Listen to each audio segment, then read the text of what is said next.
this summer. For every base stolen by the Knights, Pape and Offro will donate $10 to community outreach.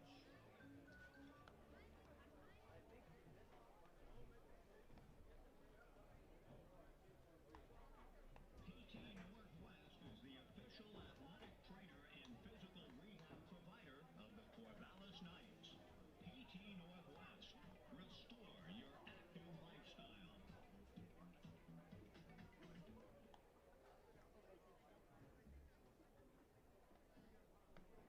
Fans, be sure to grab your Qdoba coupon on the way out of the ballpark tonight or visit them off the corner of Monroe and King in Corvallis. Qdoba, making the world a more flavorful place.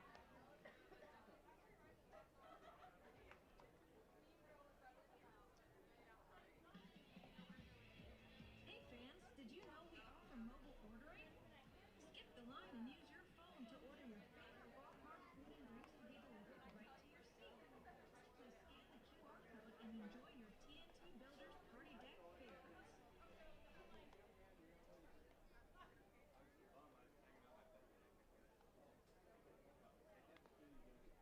Fans, tonight in every home game this season, the Knights will be honoring a veteran of the game.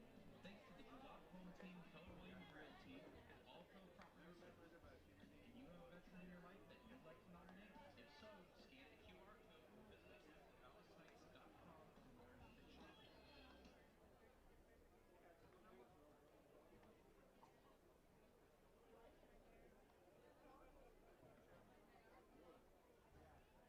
Tonight's game is also sponsored by Pape Material Handling. Pape is celebrating its 85th year as the premier capital equipment dealer of the West. Through a consistent dedication to supporting local communities, employing countless families, and providing customers with high-caliber end-to-end solutions and reliable service, Pape keeps you moving.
And now, fans, we'd like to welcome tonight's Field of Dreams Andrew. team to the field. Andrew. Amanda, take it away. Andrew, bring me up so I can hear And now myself. we'd like Bring to me up. introduce tonight.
Hi again, everybody, from Goss Stadium of Coleman Field on the campus of Oregon State University in Corvallis, along with Andrew Henderson, Casey Lavin, and Dale Hummel. This is Mike Parker welcoming you to the second game of our split-gate doubleheader tonight in the West Coast League between the Corvallis Knights and the Bend Elks. In the rubber game of the three-game series, the Knights won here last night 7-1. Let one slip away in the opener earlier today. Bend would argue that it came back and stole it, and certainly the Elks did a tremendous job overcoming a 5-3 deficit in the eighth inning to defeat the Corvallis Knights 7-6. 2 runs in the eighth, 2 runs in the ninth. My abject apologies to Max DeBeck and his family. I already apologized to Max earlier. I had the wrong number on the big right-hander. I misidentified somehow, some way, and that's on me.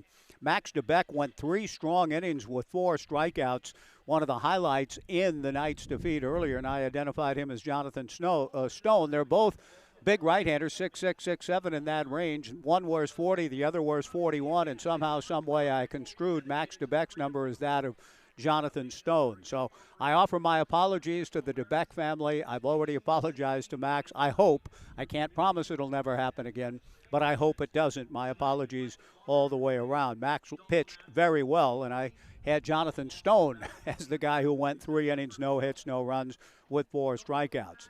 The Knights did fall in that first game of the doubleheader today, 7-6, but it wasn't by any means attributable to the ball game of Sam Stem, the right fielder out of Erie, Colorado, and to Corvallis by way of the Gonzaga Bulldogs program. Sam, the right fielder, went 2 for 4 with 3 runs driven in. Coming up next in our pregame show, we will meet and visit with a very amiable young man in Sam Stem, who last summer played in Alberta and thought he might be ticketed for a return trip.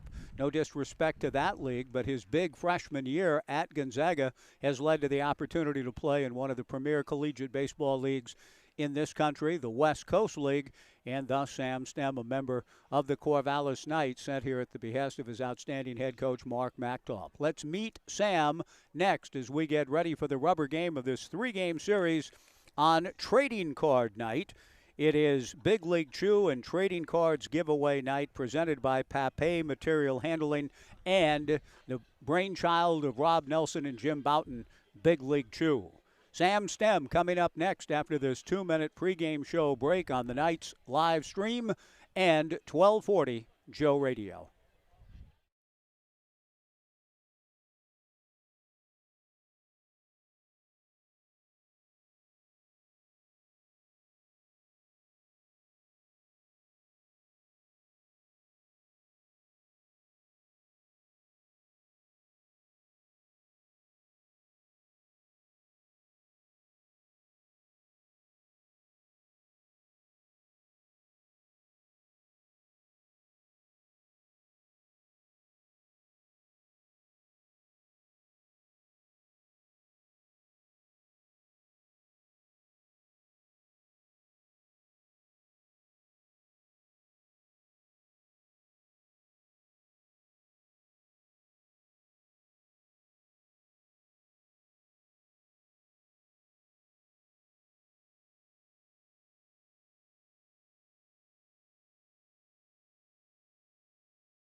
at Goss Stadium at Coleman Field, game 2 of the doubleheader tonight, the Corvallis Knights and Bend Elks. And I'm joined by Sam Stem, who had a great ball game in the opener. The Knights came up a little bit short. That's going to happen in baseball from time to time in a long season. But Sam, you had a good ball game. You're coming off a great spring at Gonzaga. It's nice to meet you. Welcome to Corvallis. What's your experience been like with the Knights so far? Thank you so much. I mean, my experience so far has been amazing. It's an amazing ball club, amazing coaches, amazing players. They really help with your development. They want to make you a better player, as well as they have a high expectation to win. And I love that expectation, and I want to help the team as much as I can. You're in a program collegiately at Gonzaga, which also has high expectations to win. Did you feel like you had a very good year, hitting .317, started 46 ball games in that great program? But it struck me as a bit of a transitional year for the Zags. You feel like it was a bit of an outlier, that you guys will be back next year winning big like you usually do? Yeah, definitely. There's a lot of guys are. There's gonna be a lot of new guys coming into Gonzaga. I'm really excited to see who they are and meet them, and I'm really excited to get back and hopefully have a great year. I mean, should be fun. How did you get to Gonzaga in the first place? What was the recruiting process for you all about? Oh, it was honestly really late recruiting. I was down in Arizona at a tournament. I got in contact with one of the Gonzaga assistant coaches, and then it led to a visit December of my senior year, and then I committed on the New Year's. So it was a happy New Year's gift. Well, congratulations to you. You were telling me before I turned on the microphone that your year, I don't know if it exceeded expectations in their minds or your own or what, but to be a .317 hitter in that program in a good league led you to come back here, led you to Corvallis. Last year you had summered in Alberta. So tell me a little bit about how the year kind of changed your trajectory a little bit. You know, like going in and getting like my first opportunities in the game at Gonzaga, it was more just like try to make the most out of it, not make the moment too big. I know that I've been playing the game my whole life, so just like go out there, have fun, and see what happens. And then I just I kept on staying in the present, not looking too much in the future, not trying to look in the past too much. And that helped me learn from my mistakes and helped me get better throughout the year. And I mean, I had a great year, and I am really excited to be part of this team. Sam Stem, my guest on the pregame show. Sam, what are your goals here this summer? Obviously, it sounds like you and everybody buys into win first. You guys are all about that, trying to win a 7th straight championship in this league. But on your individual game, what are some of the things you want to work on and are working on this summer? You know, I just want to become a better, well-rounded baseball player. Want to keep working. There's a lot of stuff that I do need to learn and that I can learn. And I want to just keep growing, keep becoming a better baseball player, and I just want to keep helping the team win, because winning's fun. Let me ask you something, if you don't mind. It was a little minor thing in the game. Was a hit and run on in game 1 and you thought everybody was scoring? Or was that a missign by you, by Tyler, by somebody? What went on that play in game 1? Oh yeah, that was my fault. I was looking at Tyler. It looked like he broke to third, and so I was trying to not be the late backup runner. And so then I got my head down instead of looking up, looking at Tyler, and then yeah, that kind of happened, but. That's baseball, but you learn with everything, right? So, Sam Stem, my guest. Sam, Erie, Colorado is not a place I'd really ever heard of till I wrote your name down on my roster. You were kind of trying to locate it for me before we turned on the microphone. For our listeners and viewers tonight on the live stream, could you place Erie? How big of a town is it? Are you a Denver suburb? I mean, where is Erie, Colorado? It is technically part of like the Denver suburbia. It's a little bit east of Boulder. It's a little bit like 30 minutes north of Denver.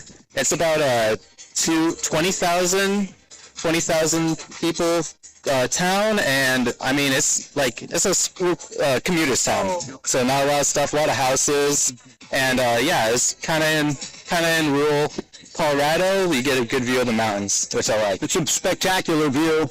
And the baseball's good. I mean, it seems like the state of Colorado, even with Colorado itself not having baseball, the state itself It seems like there's a lot of good ball players coming out, working at Oregon State. I've seen that with a lot of good players coming to this program. How do you feel about the state of baseball in your home state? They definitely do it the right way.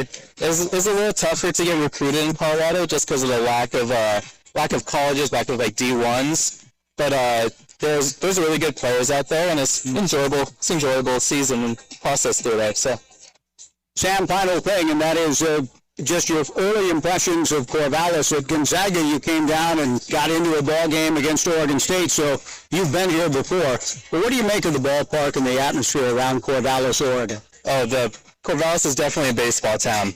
I love the ballpark. It's just like a good ballpark, good classic ballpark. There's a lot of history here, and you definitely feel it when you step on the field, when you look in the stands. It's a really fun place to play, and I'm excited to play here all summer. Speaking of history, did you grow up a Rockies fan, a fan of any particular team or player? I was a Rockies fan, and my favorite player was Todd Helton.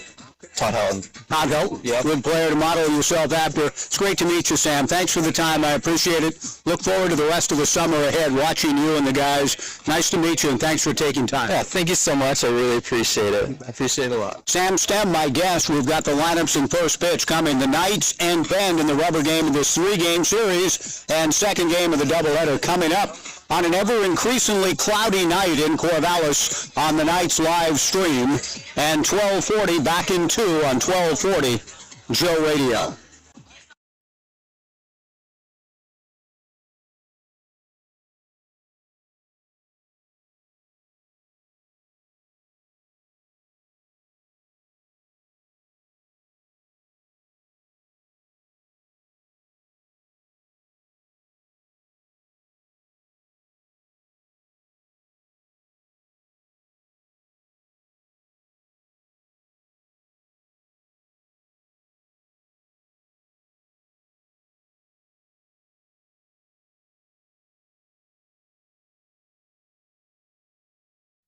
Bright stars through the perilous fight, o'er the red point 3 walls were so gallantly streaming, and the rocket's red glare, the bombs bursting in, gave proof through the night that our flag was still there. Oh, say does that star-spangled banner yet wave o'er the land of the free and the home of the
Welcome back into Goss Stadium at Coleman Field.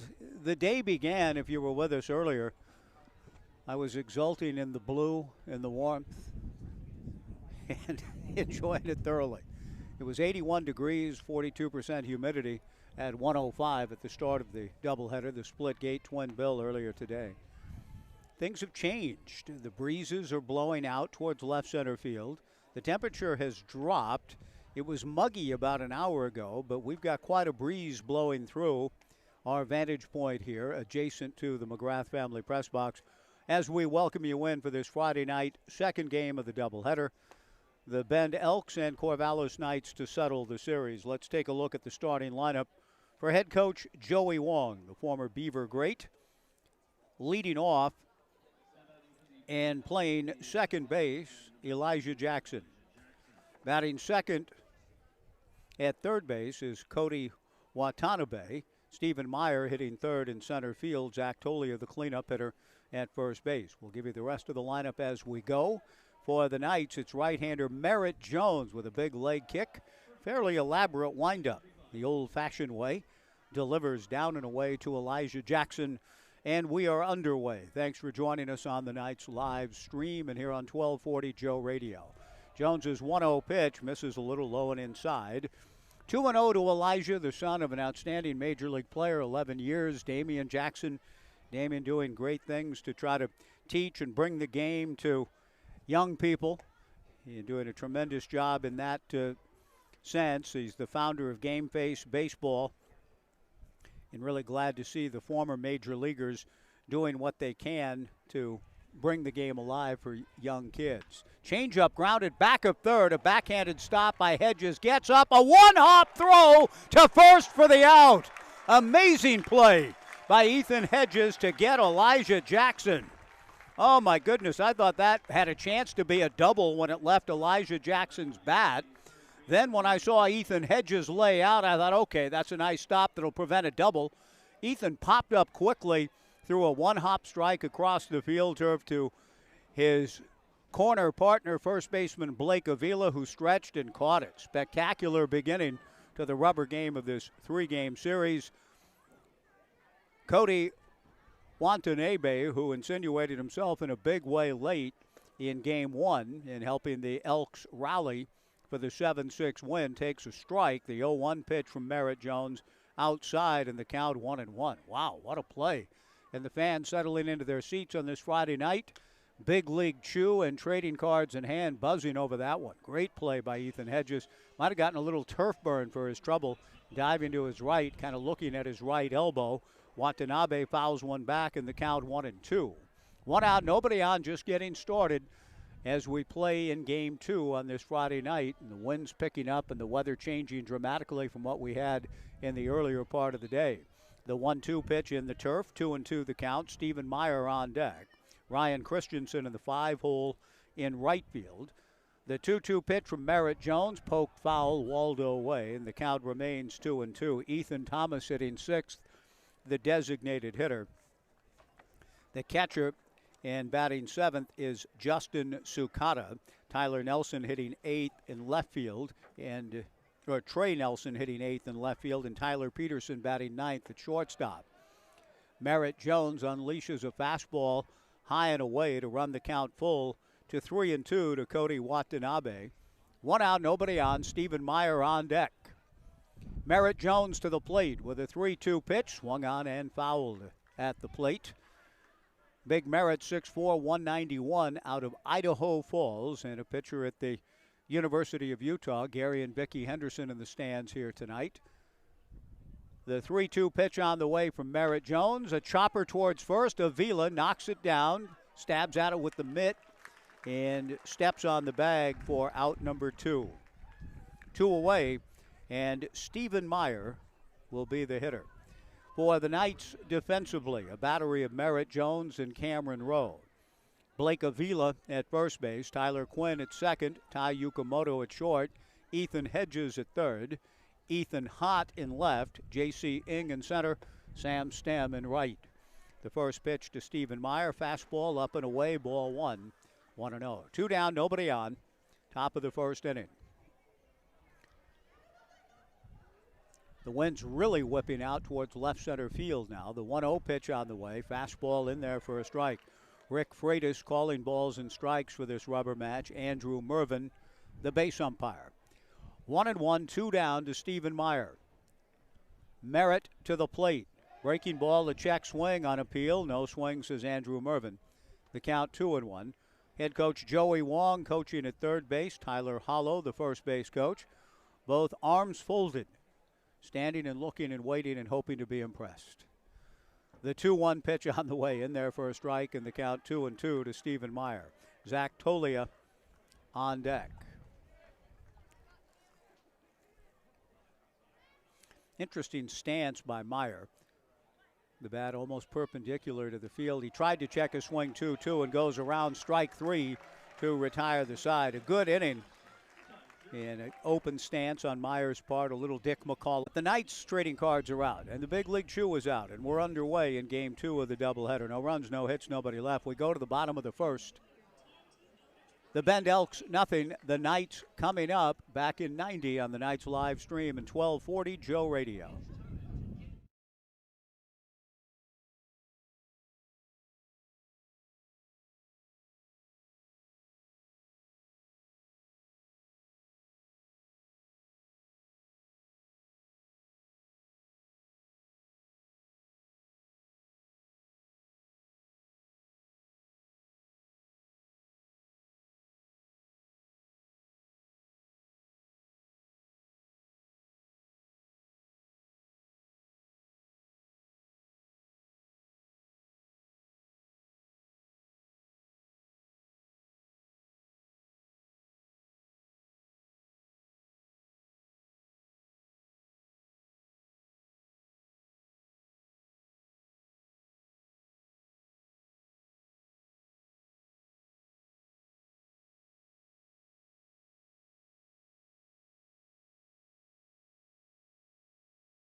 No score, bottom of the first inning. Tai Yukamoto looks at a breaking ball strike from Mahiro Tomita, and that puts Mahiro ahead of the count. 1 ball and 2 strikes to Tai. Leading off at shortstop for the Knights, Tyler Quinn on deck, the second baseman. Tai out in front, pulls one foul past first base coach Ed Nags.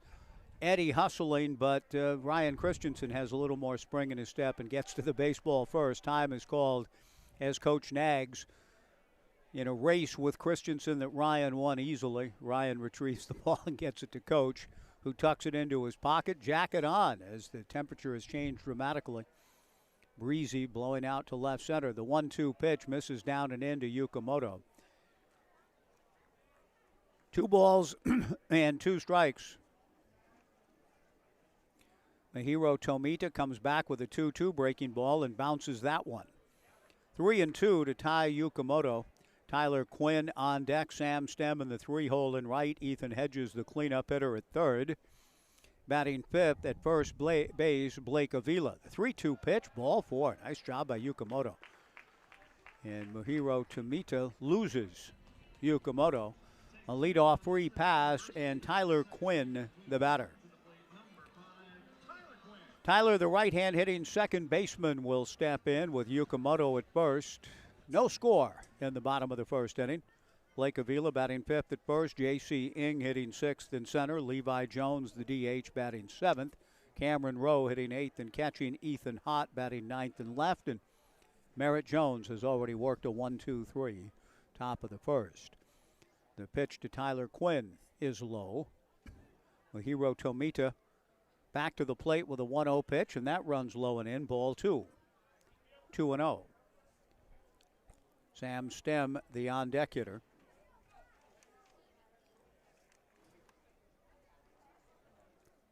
Tomita, back to the plate and delivers a strike.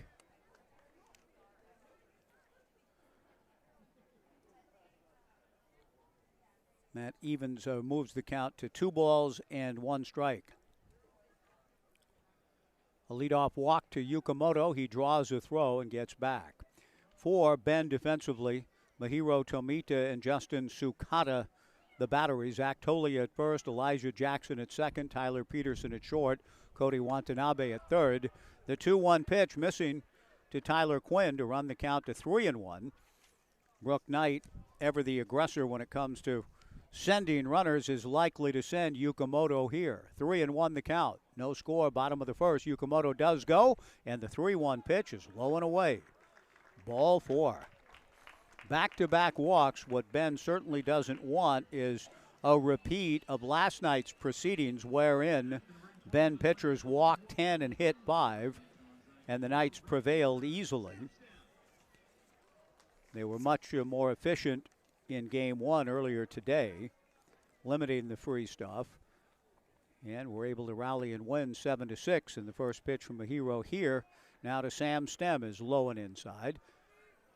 The count 1-0. Back-to-back walks to open the outing for Mahiro Tomita. 5'7", 154 out of Kanagawa, Japan. And now he hits Sam Stem to load him up. Well, now, back-to-back walks and a hit batter. And indeed, it takes us back to 24 hours. And unfortunately, that's a time passage that Danny Sales and Joey Wong would rather not see or experience.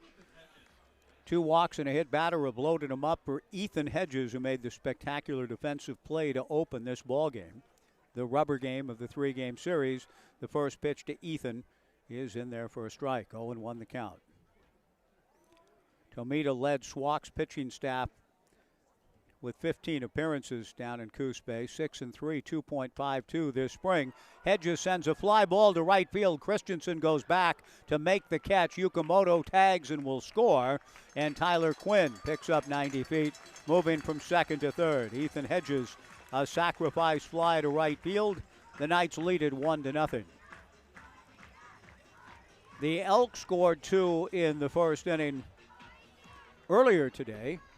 The Knights eventually forged a 5-3 lead, but were not able to bring it home, with the Elks scoring 2 in the 8th and 2 in the 9th. Blake Avila, the batter. With runners at the corners, 1 out, and the Knights off to a good start, up 1-0. Avila, left-handed hitter at the plate, and he swings at the first pitch and fouls it straight back. No balls and 1 strike. Avila out of Grand Canyon University. He hails from Yuma, Arizona. Spent 3 days in Yuma, the only 3 days of my life in that town, in 1988. Off speed, swung on and missed. A delayed steal, and now breaking to the plate and scoring is Tyler Quinn. Sam Stem with a delayed steal induced the throw from Justin Sukata, which was high. Sam is safely in, as is Tyler Quinn, and the Knights lead it 2-0. Well done. Good execution of the game for the Knights, and now, with a count of no balls and 2 strikes, Avila looking to pick up Stem from second base. Tomita delivers, and it swung on and hit foul back at the plate. The count remains no balls and 2 strikes. I can't exactly remember the occasion, but the Portland Beavers opened the 1988 Pacific Coast League season in Yuma. Can't even remember who we were playing, but the ballpark wasn't ready, and we had to go play, and played 3 in Yuma. The strike 2 pitch is low and inside. 1 ball and 2 strikes. That goes back a little ways now, 1988, but I remember enjoying Yuma, and in particular having a delicious, wonderful Mexican food meal near the ballpark. The pitch on the way is down and in. I can't even remember the name of the ballpark. Woe unto me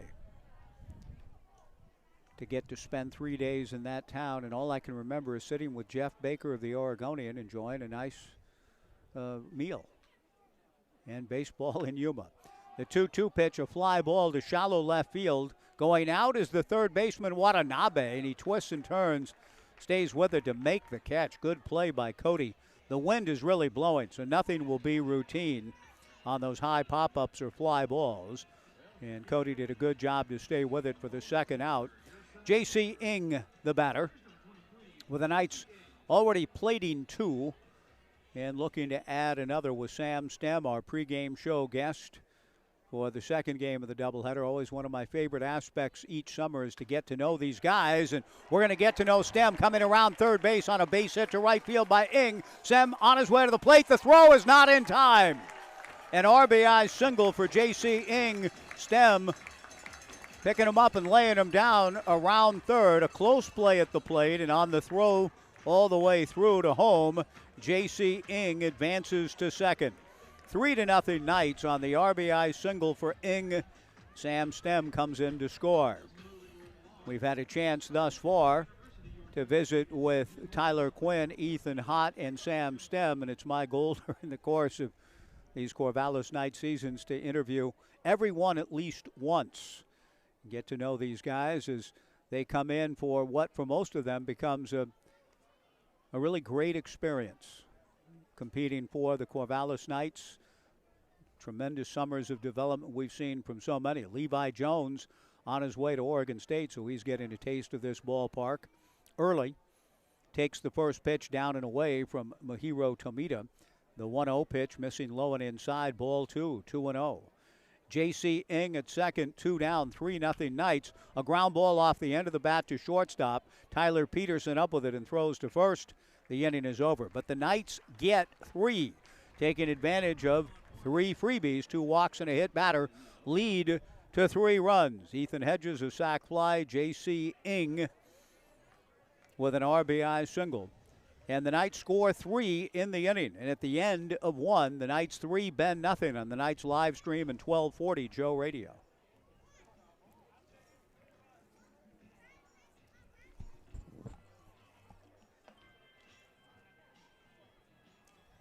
Andrew, can you hear me?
Top of the second inning, 3-0 Knights. Merritt Jones worked ahead of Zach Tolia 1-2 and then drilled him.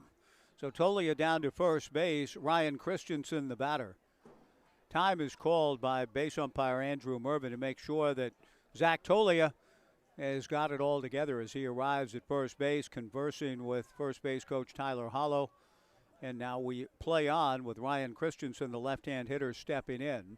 Merritt from the stretch. And the right-hander delivers a fastball high and away, ball 1. 1-0 to Ryan Christensen.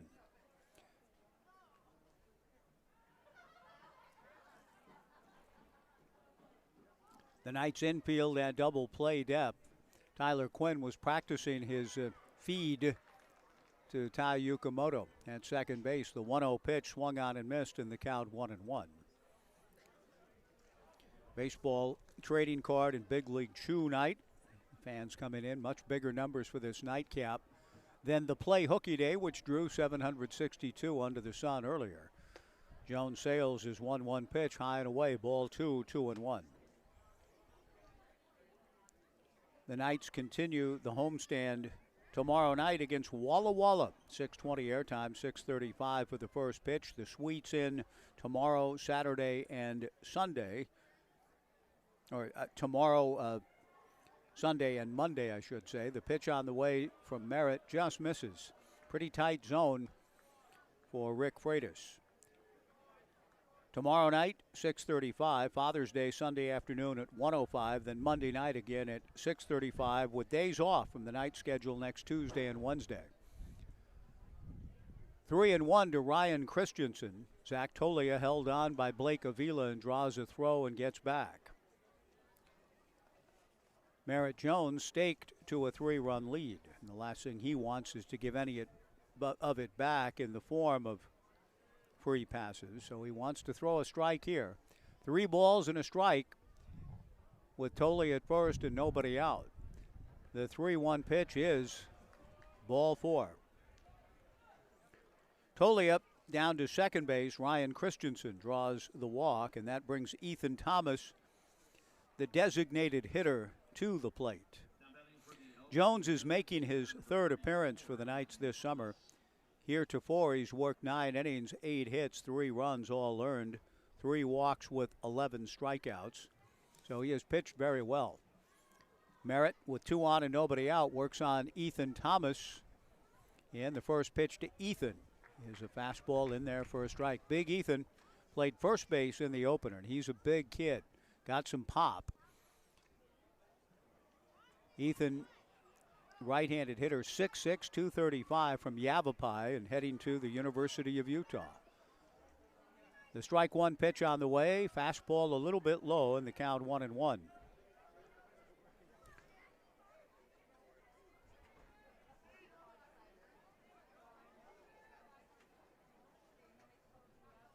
Ethan Thomas facing his teammate-to-be in Merritt Jones.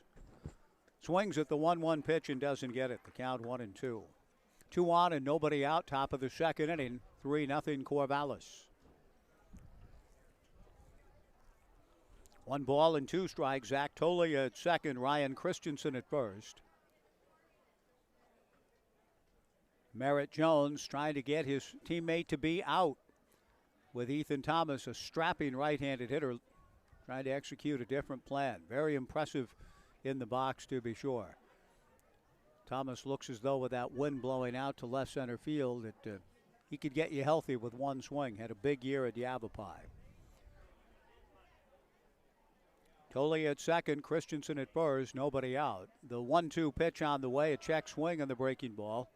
Down for ball 2, 2-2. Justin Sukata on deck.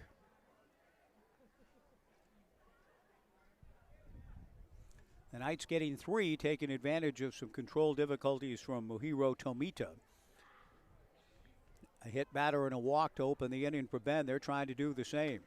Fastball lifted foul into Urchin Alley to the right. Our first action in the alley here in the nightcap of the doubleheader.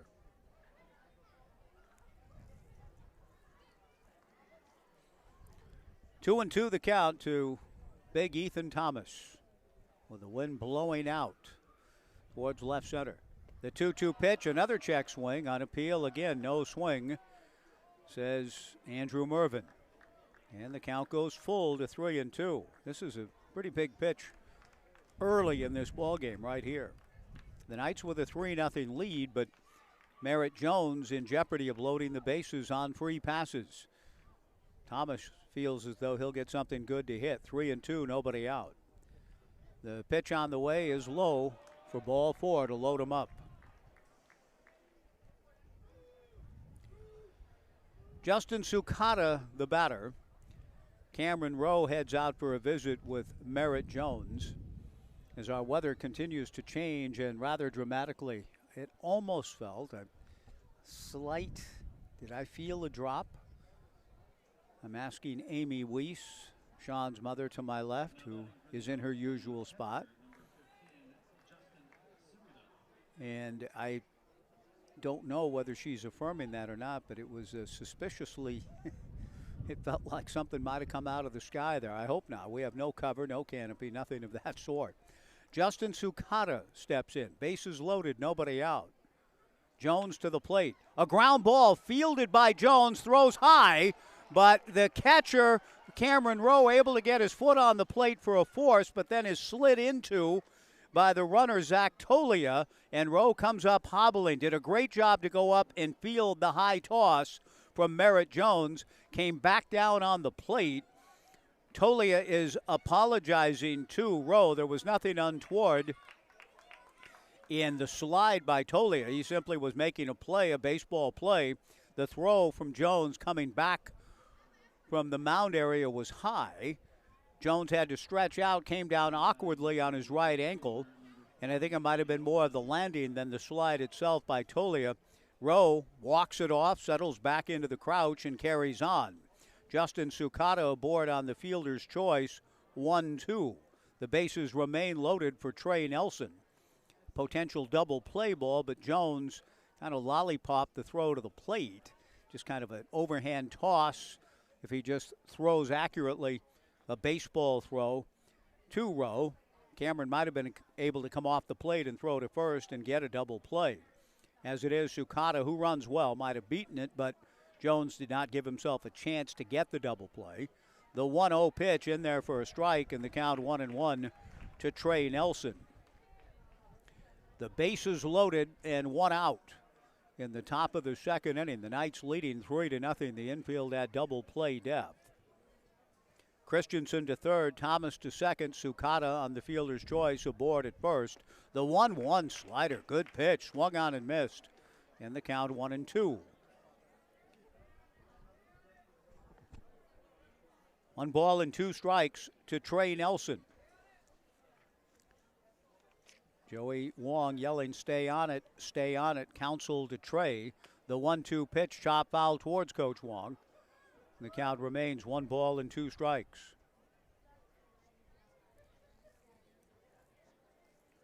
Trey contributing mightily to Lynn Benton Community College this past spring. Hit .315 for Coach Peterson and an NWAC South All-Region first-teamer. Out of South Eugene High School. 3-sport athlete at South. 1 ball and 2 strikes to Trey Nelson. Bases loaded, 1 out, 3-0 Knights. Jones delivers, fastball up and in, ball 2, 2-2.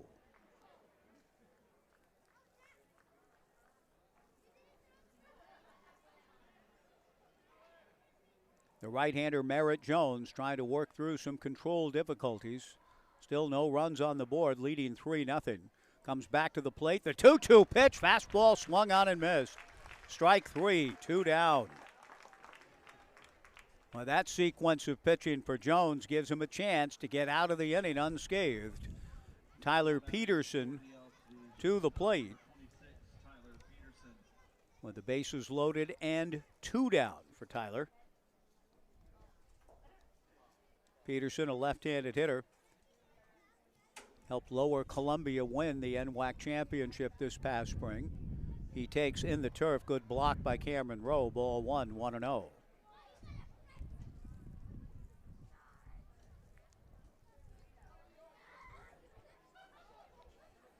Tyler out of Gig Harbor High School.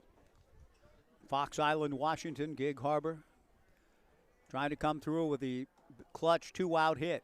The Knights leading 3-0. The Elks with the bases loaded and 2 down.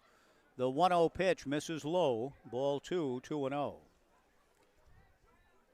Leadoff hitter Elijah Jackson on deck.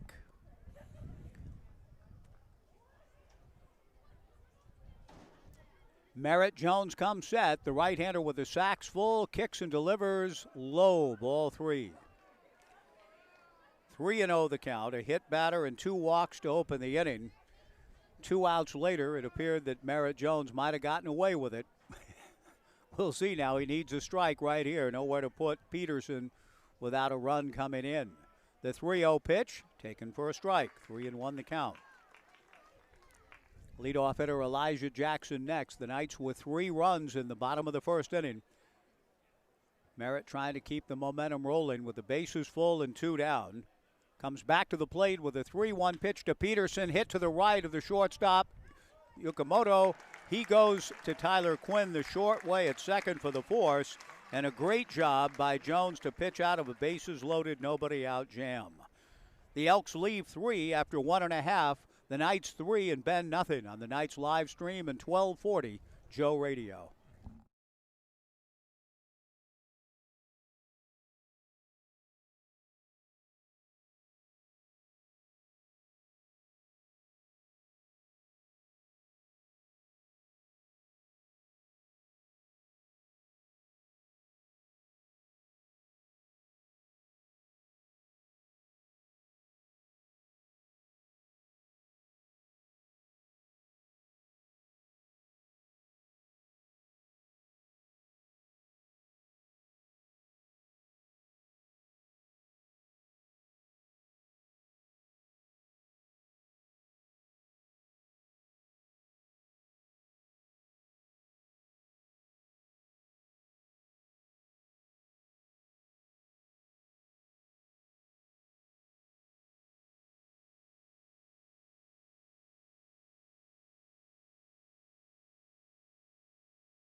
Cameron Rose swinging at a 1-0 pitch here in the bottom of the second inning. A chopper to third. Cody Watanabe fields and throws across to get Cameron. 1 away, and Ethan Hott, the batter. Ethan, the right-hand hitting left fielder out of Stanford. With his teammates in the Cardinal, congratulations to David Esker. They ran away with a regular season Pac-12 crown. Won their home regional as one of the national seeds, the 8th overall national seed in the Super Regional, and advanced to the College World Series. Ground ball to third, charged by Watanabe. He throws across to get Ethan Hott. Quickly 2 down in the bottom of the second with the Knights leading 3-0. Tai Yukamoto will be the batter. A deft bit of work on the part of Knights right-hander Merritt Jones. Pitched himself into trouble and then out of it. Bases loaded, nobody out, to a goose egg in the top of the inning. And now, after a rough start, Tometo trying to do the same. The pitch to Yukamoto, hit to high and deep and right, and a ground rule double for Tai Yukamoto. A one-hopper over the right field fence in the deep corner on the first ball that Yukamoto saw. An automatic double on the one-hopper over the fence in right. Yukamoto into second. He drew a walk and scored last inning, gets a 2-out, 2-bagger here. And now Tyler Quinn will come to the plate. Good swing by Yukamoto. Quinn with a steal of home and a double steal. The Knights picking up 3 runs on just 1 hit last inning. Now Tyler Quinn, after the second hit of the evening, the double for Yukamoto. Tyler trying to pick Tai Yukamoto up. Tyler takes down and away, ball 1, 1-0. Another University of Utah Ute to be. Tomita to the plate, the 1-0 pitch, a strike, and the count 1-1.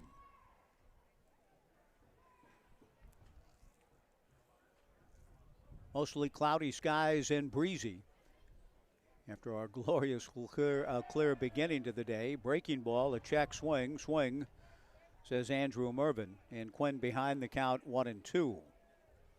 I'm told we might see a little precipitation on Father's Day or Monday. The 1-2 pitch from Tomita, hit back up the middle into center field, base hit. Yukamoto rounding third, the ball juggled in center by Meyer, no play at the plate. Coming in to score is Yukamoto. Tyler Quinn, an RBI single. The Knights lead it 4-0.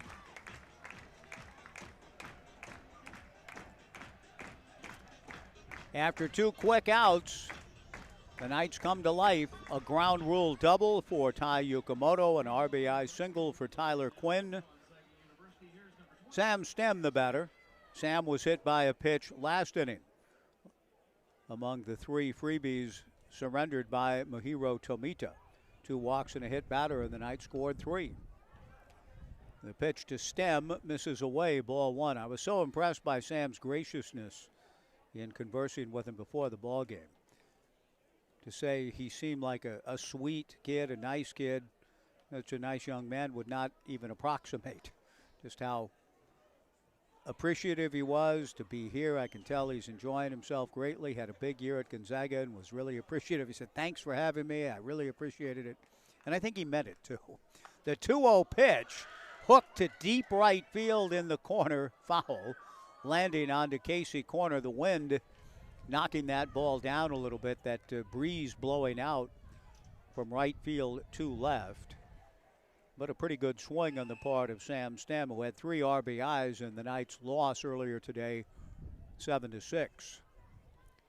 4-0 Knights in the second, a check swing, but Sam went around, and that evens the count at 2 balls and 2 strikes. Sam owned a base running mistake of sorts in game 1, where he thought Tyler Quinn had broken for third, and Sam put his head down to run hard to second and did not see that Quinn had put the brakes on and headed back to first. Now Tyler Quinn, the runner at first base, the 2-2 pitch in the turf, ball 3, 3-2. 3-2 with 2 down, the Knights leading 4-0. Quinn will be off and running with the pitch. I'm a little surprised Tolia continues to hold Quinn on. Tyler goes, the pitch driven to the gap into left center field. This will get down at the base of the fence, and this too will bounce up and over the fence, which is a tough break for the Knights. Another automatic double instead of a run-scoring double.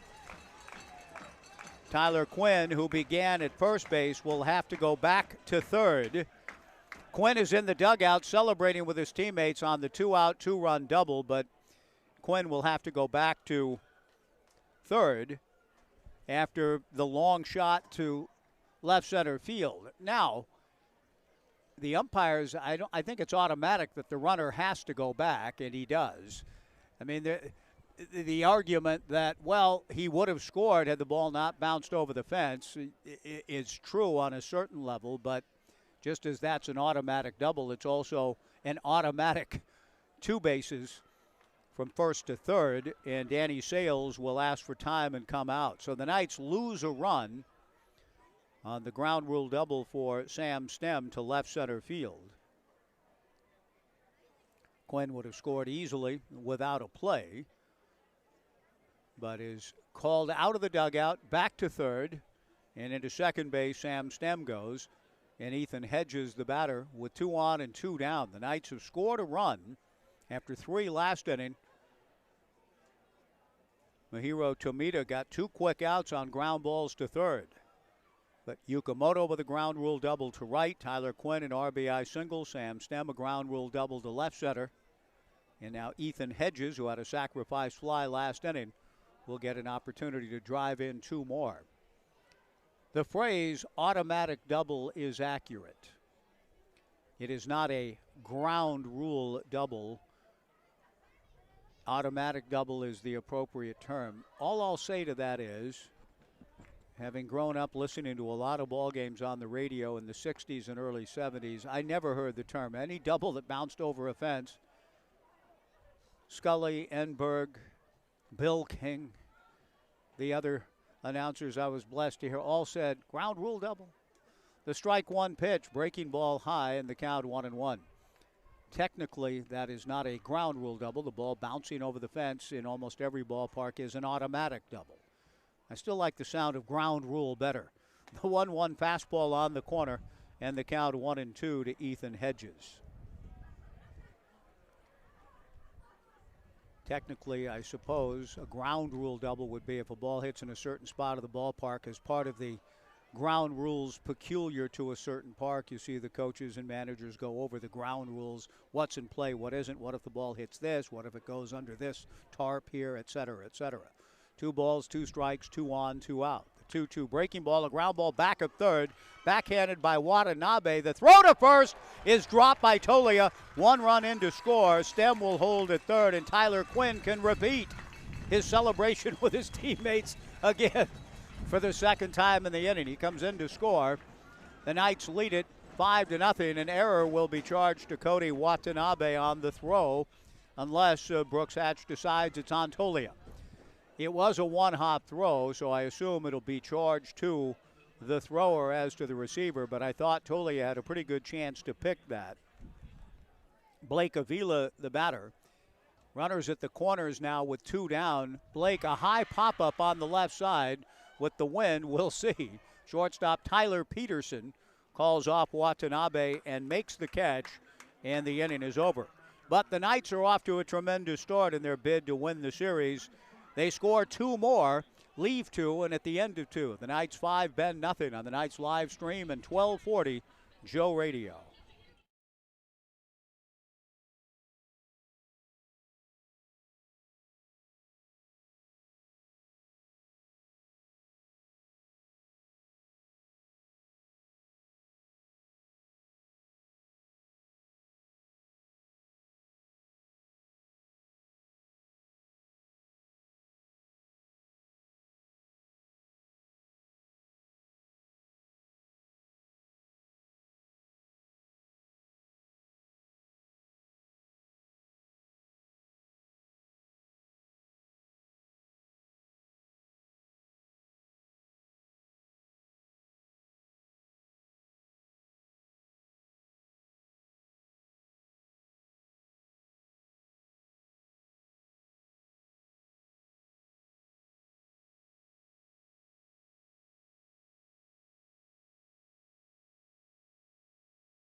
Five to nothing Knights as we go to the third. Merritt Jones working ahead of the count 0-2 to Elijah Jackson.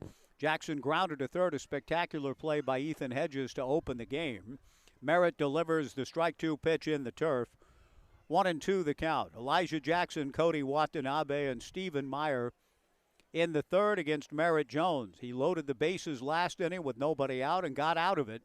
And his team has picked him up. 3 in the first, 2 in the second. Jackson takes down and away. Ball 2, 2-2 to Elijah Jackson.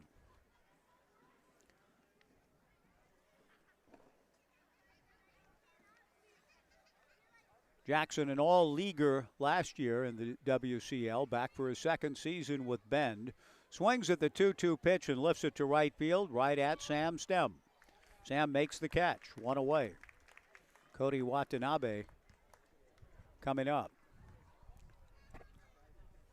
Now batting for the Elks, the third baseman, number 8, Cody Watanabe. on this cooling Friday night. Joey Wong has got a hoodie on in the third base coaching box. Paul Blackburn just informed me that come Monday, things may be all right, but it's only going to be 60 degrees for a high on Monday. The pitch on the way to Watanabe, a high fly ball to shallow center field. J.C. Ing moving in. He makes the catch. Quickly 2 down in the top of the third. Stephen Meyer, the hitter. We may have to get a canopy constructed out here just in case. Paul said there's a chance of rain on Monday as well. We do not have a canopy at the moment. We'll get at least an umbrella out to protect the little bit of gear that we have on hand for the live stream. Meyer takes low and inside, ball 1 from Merritt Jones. 2 outs, nobody on in the third. 5-0 Knights. Garrett Dworshak back in our 1240 Joe Radio studios tonight. 1-0 fastball misses inside, ball 2. And working again with the outstanding crew on the live stream, Casey Lavin and Andrew Henderson. And Garrett in our flagship station studios, 1240 Joe Radio. Merritt's 2-0 pitch, a strike, and the count 2-1.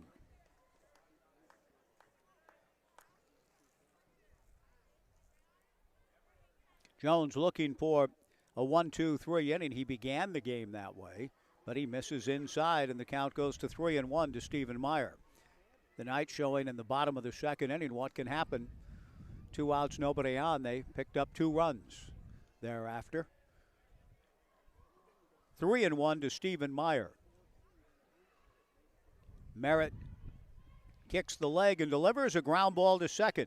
Tyler Quinn was out in shallow right. He fields cleanly and throws to Blake Avila to retire the side. A 1-2-3 inning. We go to the bottom of the third. It remains the Knights 5 and Bend nothing on the Knights live stream and 1240 Joe Radio.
Bottom of the third inning, a pitching change has been made by Joey Wong and his pitching coach Danny Sales for the Bend Elks. The Knights leading 5-0. And coming into the ballgame for Bend here in the bottom of the third, going through my friend Blake Neiman's notes, hoping to find a number 49 since there isn't one listed in the roster. Let's see who we've got here. Nope, he's not listed. There's no 49 in the Knights, the Bend Elks notes. So let's see if we can keep working at it and consult a different set of information.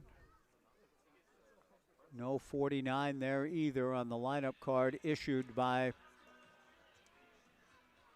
Joey Wong before the game. They still have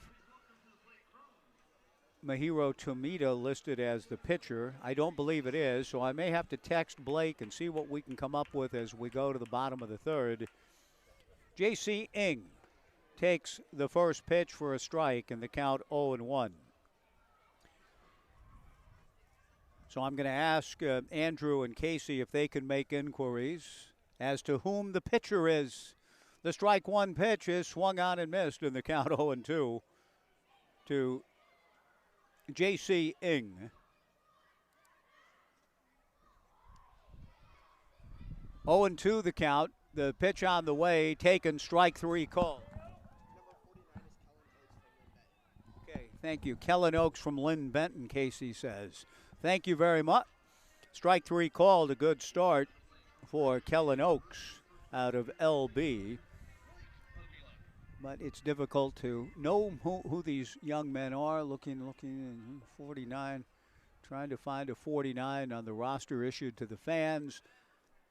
And don't see Kellen Oaks. He may be wearing a different number. But Kellen out of LB gets off to a good start. Striking out J.C. Ng to open the bottom of the third with the Knights leading 5-0. The 1-0 pitch, a ground ball to short. Tyler Peterson looks it in and throws a strike. And here we are back to where the Elks found themselves last inning. 2 outs, nobody on, and the Knights rose up for 2 with 2 ground rule doubles, an error, and an RBI single. So Kellen Oaks is the new pitcher. He's wearing number 49, if my eyes don't deceive me. They certainly must have last game when I misconstrued a 40 and a 41 and made the grave mistake of calling Max DeBeck Jonathan Stone throughout an outstanding 3-inning effort for Max. The first pitch from a guy who is wearing number 49, but apparently Kellen Oaks' number is 21, misses. And now the 1-0 pitch outside to the backstop, 2-0 the count. Kellen rocks, kicks, and comes back. The 2-0 fastball in there for a strike. 10 appearances for the Roadrunners this past spring. Out of Canby High School, Sean Weiss Country delivers the 2-1 pitch. Swung on and missed in the count 2-2. Sean Weiss Country, Jay Baller Country. Out of Canby High and became a big leaguer. The 2-2 pitch, Kellen misses for ball 3, 3-2. 2 outs, nobody on, bottom of the third, 5-0 Knights. Cloudy, breezy Friday evening in the Mid-Valley. The 3-2 pitch, fastball swung on and missed to retire the side. Kellen Oaks wearing a different number. 49, though, working for him. He strikes out 2 of the 3 batters, and the Knights are gone in the third. After 3, the Knights 5, Ben nothing on the Knights live stream and 1240 Joe Radio.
Through 3 innings at Goss Stadium at Coleman Field, the Corvallis Knights 5 runs, 4 hits, and no errors. Ben, no runs, no hits, and 1 error. Merritt Jones ready to go in the 4th. The first pitch drilled into left field for a base hit. Ethan Hott plays it on a hop.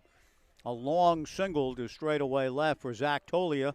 leading matters off in the fourth for Bend. The Elks get their first hit, and Ryan Christensen will be the batter.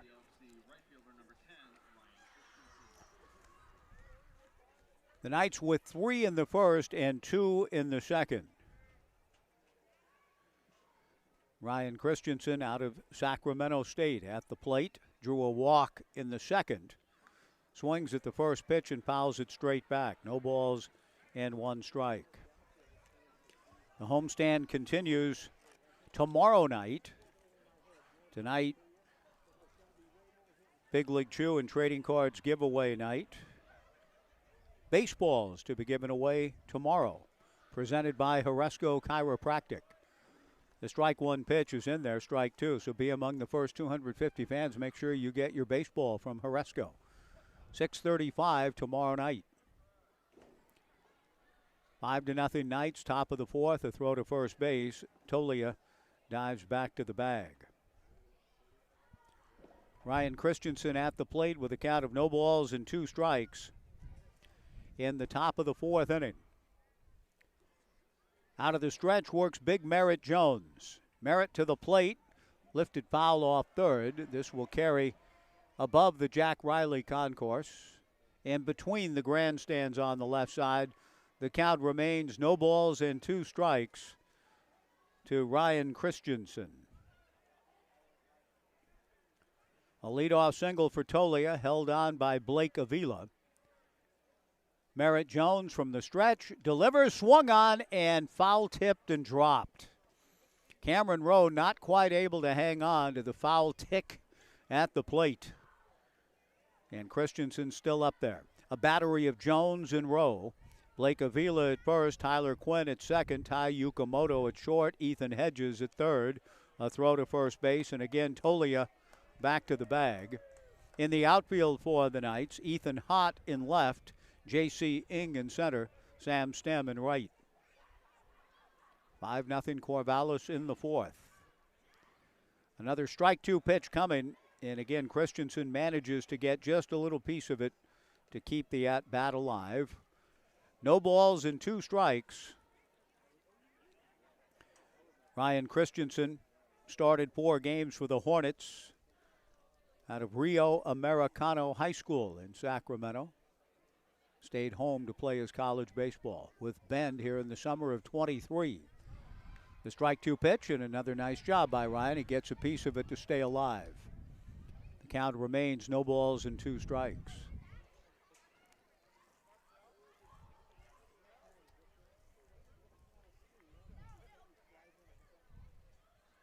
Oh, 0-2 the count. Merritt Jones to the plate. Strike 3 called. The ball dropped by Cameron Rowe, but the strikeout was automatic with first base occupied. Christensen fans on a good pitch. Fastball over the inside corner to Christensen. And with 1 away, Ethan Thomas the batter. Ethan drew a walk in the second inning. 5-0 Knights in the fourth. Under the lights and a breezy, cooling evening here in the Mid-Valley. Thomas takes a strike in the count 0-1.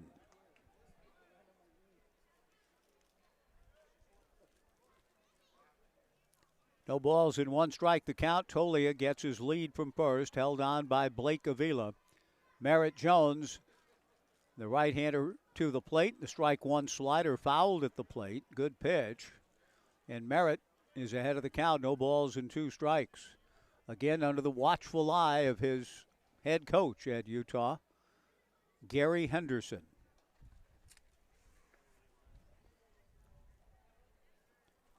Merritt ahead of the count, no balls and 2 strikes. He comes to the plate, and the fastball misses a bit up and away.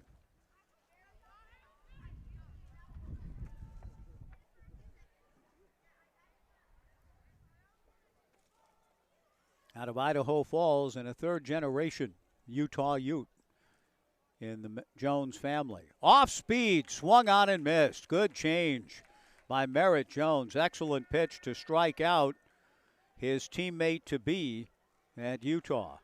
2 away, and Justin Sukata aboard on a fielder's choice with the bases loaded and nobody out in the second. A comebacker Merritt Jones threw to the plate for a force and was able then to work out of a bases loaded, nobody out jam without a run on the board. Sukata, a fly ball to left center, but playable for J.C. Ing. The wind carries a little bit, but J.C.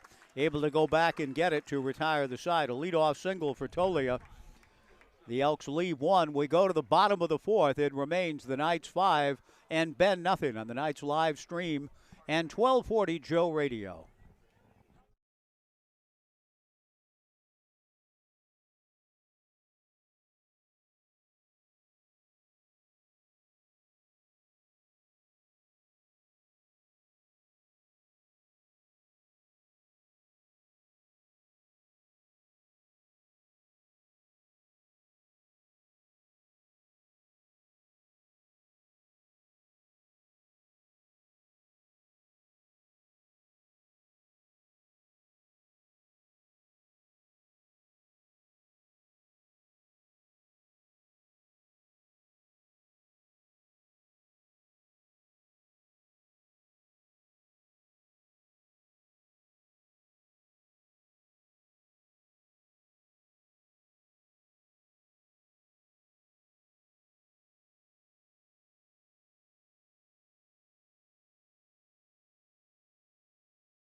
Bottom of the fourth inning, 5-0 Knights. Ethan Hott takes inside from Kellen Oaks, ball one. Oaks retired the Knights in order in the third.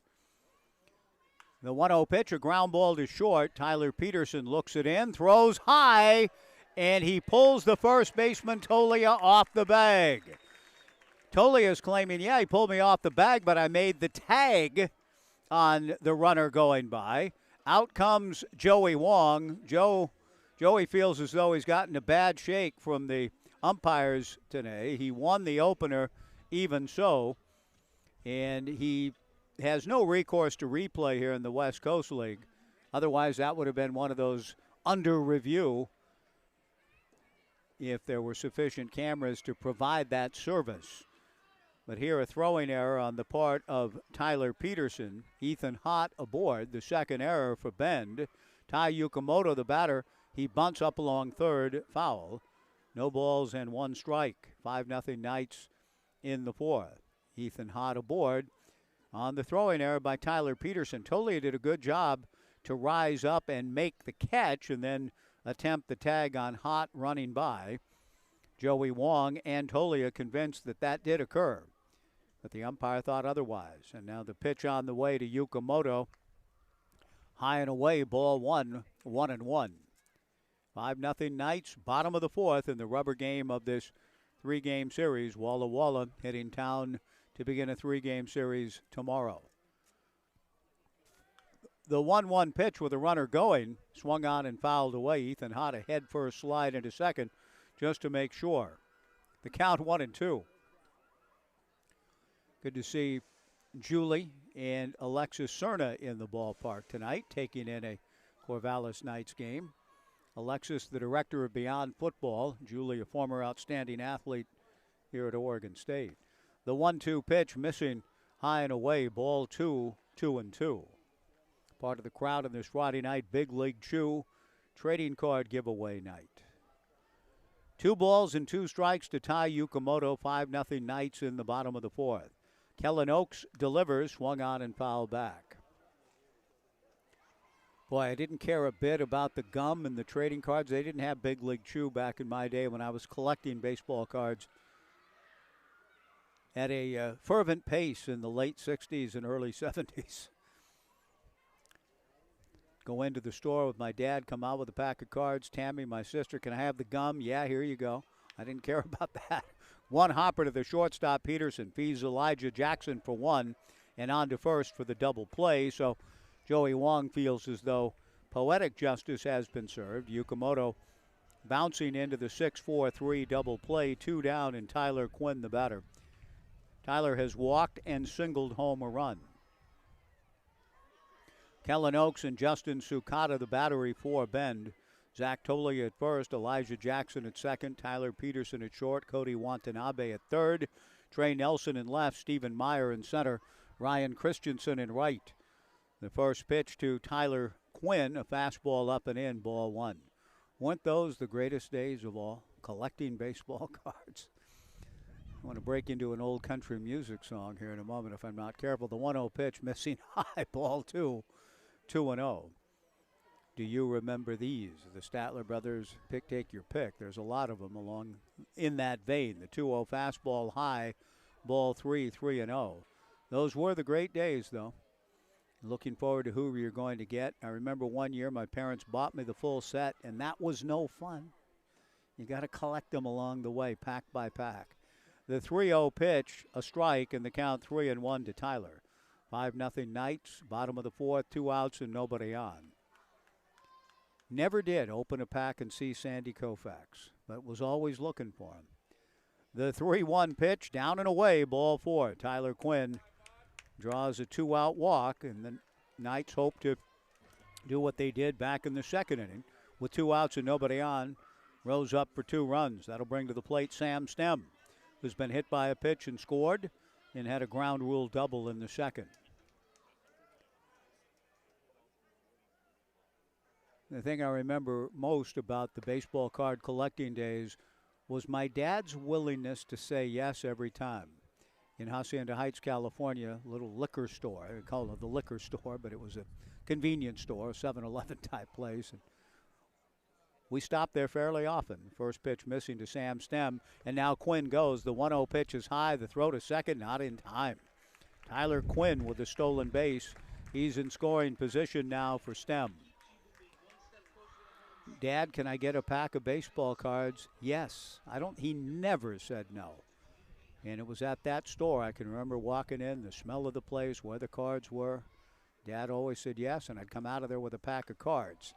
The 1-1 pitch to Stem, a high pop-up on the left side. Tyler Peterson, the shortstop, under it to make the catch. The inning is over. And remember, we stopped there often, the so-called, quote, liquor store, but it was a convenience store, as anybody in the Southland knows. Dad occasionally got some of the stuff for which the store was named, but not every time, right? No runs, no hits, an error, 1 left. We go to the top of the 5th inning. The Knights 5, Bend nothing on the Knights live stream and 1240 Joe Radio.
Right-hander Merritt Jones goes to work in the fifth with a 5-0 lead, delivers a fastball strike to Trey Nelson.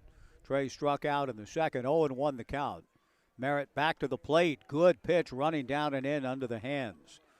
Hard sinker swung on and missed, and the count quickly 0-2 to Trey Nelson. Tyler Peterson on deck, top of the order, Elijah Jackson to follow.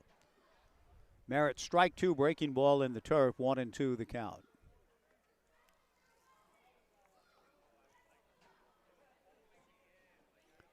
The breeze is continuing to blow out to left center field. Merritt Jones, who's gone all the way and worked into the fifth, has a good chance to get a win. Slider just outside, ball two. Met a new friend here tonight at the ballpark, 9-year-old Sammy DeGarmo, watching the kids behind. I think he'd like to go out and play with all of the youngsters who are playing adjacent to Urchin Alley. The 2-2 pitch, a ground ball to the hole at short and through into left field for a base hit. Ethan Hott will get the ball back in. Trey Nelson will lead off single. Zach Tolia provided one to lead off the fourth and was left stranded there. Tyler Peterson, the batter, bounced into a 6-4 inning-ending fielder's choice in the second. But Sammy is here with teammates from a baseball team in Philomath. His brother Lucas is here, or his brother Lucas, his dad Michael DeGarmo, Sammy DeGarmo, 9 years of age in the ballpark with his team jersey and hat on. And his good friend, and I had to ask him 2 or 3 times what the name was. A ground ball back to Jones, fires a strike to Quinn. Quinn's throw to first is not in time. Merritt Jones giving himself a chance to get the double play. A decisive throw to second. Brooke Knight is going to come out and argue that the slide by Trey Nelson into second base may have been an illegal one. I think that's why Brooke's coming out. Or he's coming out to make a pitching change here early in the inning, and Merritt at a pitch count limit is going to be done for the night and did a tremendous job. He won't go long enough to get the win, but he did a good job fielding that comebacker, whirled and threw to Tyler Quinn. Quinn had to reach to his right to gather it in and was not able to turn the double play, but that was an outstanding outing tonight from Merritt Jones, and he leaves to a nice round of applause from the Knights fans, and the Knights are calling upon a big left-handed pitcher to come in. I will do all that I can to get the number right as to whom Brooke is called upon here in the top of the fifth inning. The Knights just missing turning a double play ball. As it is, Peterson aboard on the fielder's choice, 1-6. One away, a pitching change break. And it appears that the Knights have called upon Grant Clevenger to come in to pitch here. The left-hander, the brother of Garrett. Outstanding pitcher down the road. 5-0 Knights, pitching change break. We'll be back in 90 on the Knights live stream and 1240 Joe Radio.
left-hander Grant Clevenger, the brother of Garrett Clevenger. Both attended Lawrence High School in Lawrence, Kansas, the day after and the day before. And we're checking on Garrett's status, and Amy has found Rays have placed Garrett Clevenger to the 60-day disabled list. That was back on May 12th. That's too bad. The Rays, with the former Oregon pitcher and Garrett Clevenger and former Beaver Drew Rasmussen, both going on the 60-day DL. Garrett, what a great pitcher he was at Oregon. Choosing to come to Oregon out of Lawrence, Kansas. That's an interesting choice, but a good one as it turned out for Garrett. Now Grant Clevenger staying closer to home, going to Nebraska. Grant delivers a strike to Elijah Jackson. 5-0 Knights, top of the 5th inning. Grant back to the plate, slings the fastball and a little bit of the same arm slot I remember from Garrett. I haven't seen Garrett pitch as much in the big leagues as I remember his days at Oregon. An outstanding pitcher. And it looks as though Grant kind of brings it the same way, similar arm slot and approach. A throw to first base, and back to the bag goes Trey Nelson. Another former Oregon pitcher, Ryan Nelson, part of the resurgence with the Arizona Diamondbacks and part of their starting rotation. The 1-1 pitch, Elijah Jackson takes low, ball 2, 2-1. The Knights leading 5-0. Grant Clevenger into the ball game. The left-hander set, looks over at first, and comes to the plate. The 2-1 pitch is fouled into the netting. And that evens the count at 2 balls and 2 strikes. Grant Clevenger transferring evidently from Tulane out of the American Athletic Conference. Clevenger is listed now at Nebraska, but he just pitched in the Baton Rouge Regional. I remember when the Beavers were down there looking at the rosters, the Beavers never ended up playing Tulane. The 2-2 pitch missing for ball 3. But I remember thinking, oh, that's interesting. The brother of Garrett pitching in this Baton Rouge Regional for the upstart to Tulane Green Wave.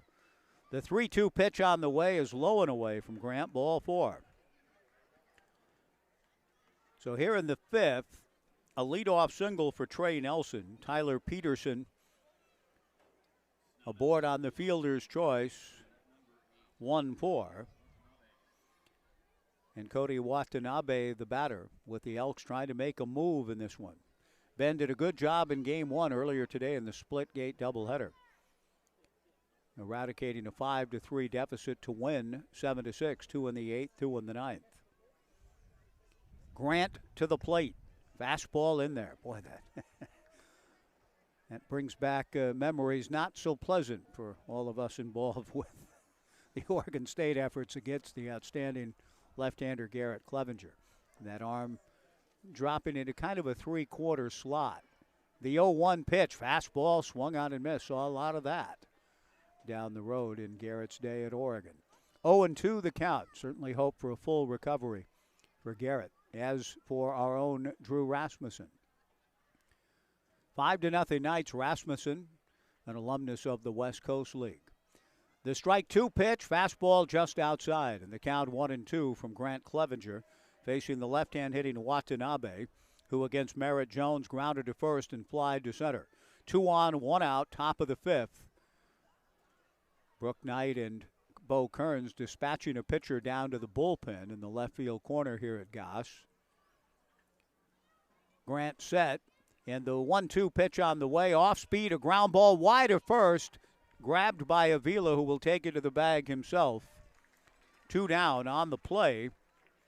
Trey Nelson advances to third, Elijah Jackson into second. Stephen Meyer will be the batter. Clevenger pitched in 20 ball games for Tulane, 32 strikeouts in 20 1/3. Tulane rose up late, went 4-1 in the AAC tournament, and actually competed pretty well, I thought, against Paul Skeens and host LSU in that Baton Rouge Regional. But according to our roster notes Grant Clevenger leaving Tulane to go to Nebraska. His first pitch, a strike to Stephen Meyer. 0-1 the count. 5-0 Knights in the fifth, but Bend with a chance to make a little bit of noise and get back in the game, and they'll get a run. Clevenger's pitch sails to the backstop. Trey Nelson comes down the line to score. A wild pitch. Bend is on the board at 5-1, and on the play, Elijah Jackson goes to third. 1 ball and 1 strike the count to Stephen Meyer, who has struck out and grounded to second. Grant Clevenger, 6'5", 210. The pitch on the way is in there for a strike.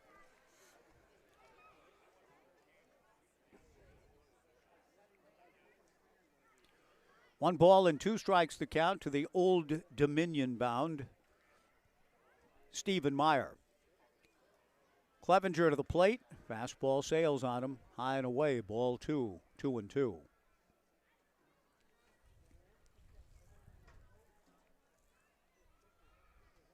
Grant continuing to operate from the stretch. Elijah Jackson at third and 2 down. The tall lefty working the third base side of the slab. Delivers the 2-2 pitch. Just missed. Boy, that pitch was awfully close, and it appears as though Meyer's fortunate to hang in. Late breaking slider that may have fooled Rick Freitas. 3-2 the count. Clevenger back to the plate. The 3-2 fastball taken. Strike 3 called. He gets his man on the ensuing pitch to retire the side. A run, a hit, no errors, a man left. We go to the bottom of the fifth.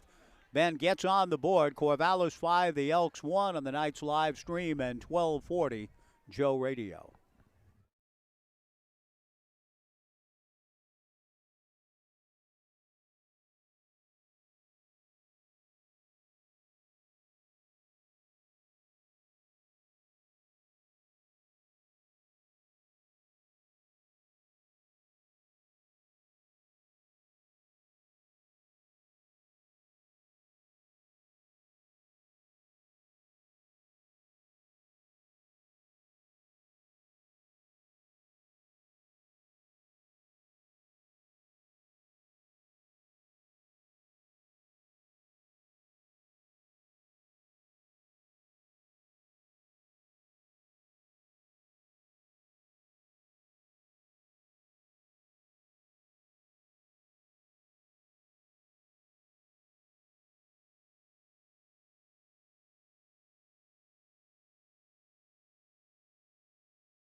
Left-hander Ryan Rembes into the ballgame for the Bend Elks as we go to the bottom of the fifth inning. The Knights leading 5-1. Rembes, 6'2", 210 out of Redmond, Washington. Spent last summer and the end of the season at least with Bend, or the Cowlitz Black Bears that ended the Bend Elk season. Rembes now pitching for the Bend Elks and becomes the third pitcher of the evening for the visiting Elks. 5-1 with Ethan Hedges leading things off in the bottom of the fifth for the Knights. Ethan will be followed by Blake Avila and then J.C. Ing. First pitch fastball for a strike to Hedges. No balls and 1 strike. 18 2/3 for Ryan on the bluff this past spring. The strike one pitch lifted to the alley in right center field. Meyer and Christensen in pursuit. The ball bounces over the head of Meyer. This has a chance to be a 3 for Hedges. Ethan on his way to third and will get there without a throw. A leadoff triple to the gap in right center for Ethan Hedges.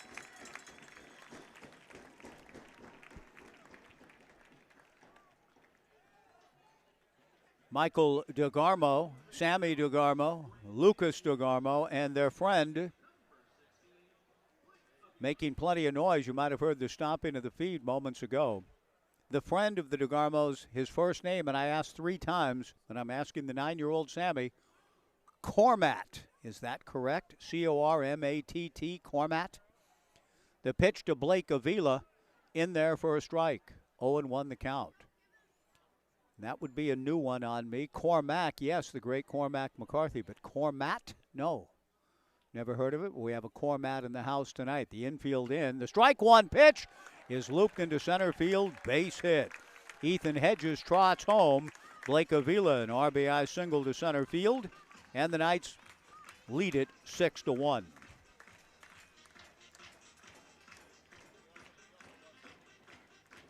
J.C. Ng will come to the plate.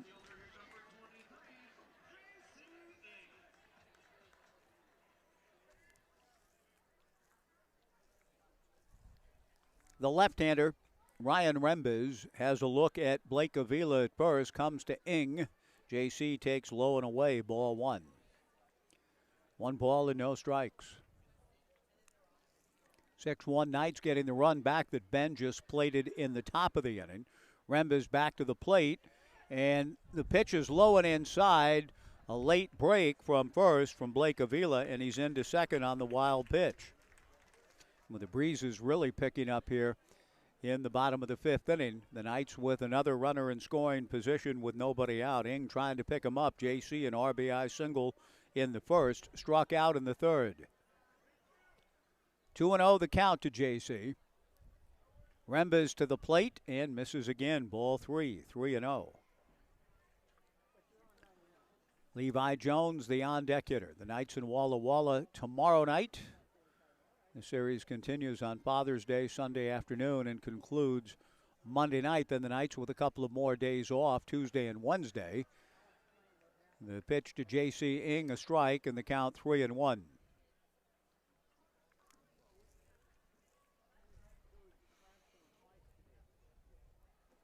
Avila getting his lead from second. The left-hander Rembes out of the stretch, comes to the plate, and the 3-1 pitch misses for ball 4. Ng trots down to first base. That'll bring Levi Jones, who twice is grounded to short, to the plate.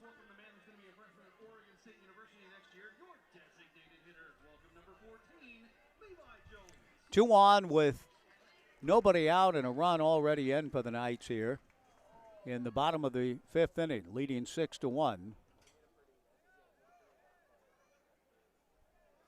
Luke Musgrave arriving in the ballpark tonight. Good to see the outstanding tight end coming to the ballpark for a little Corvallis Knights baseball. The pitch to Levi, swung on and missed, in the count 0-1.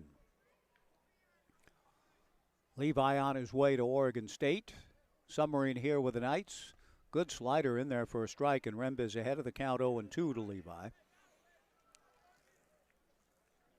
Jones on those off days will play in the Oregon All-Star Series featuring the best players from the 6A, 5A ranks. Levi out of the 6A Jesuit takes a breaking ball. Strike 3 call. Good pitch. Back-to-back good breaking balls from Rembes.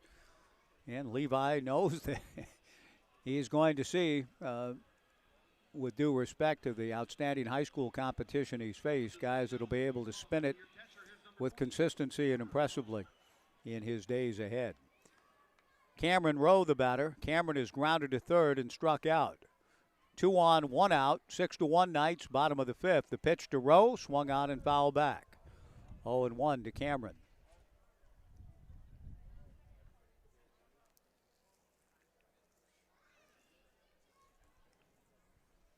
Blake Avila at second, J.C. Ng at first. Ryan Rembes from the stretch. The 0-1 pitch on the way, very high and away. 1 ball and 1 strike the count.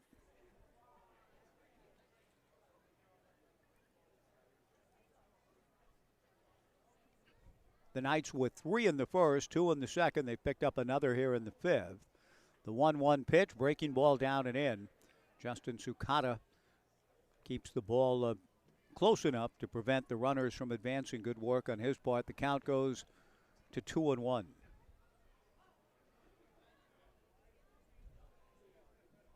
The right-hand hitting Cameron Rowe. Awaiting the 2-1 pitch from Ryan Rembes. And that's inside for ball 3. 3-1.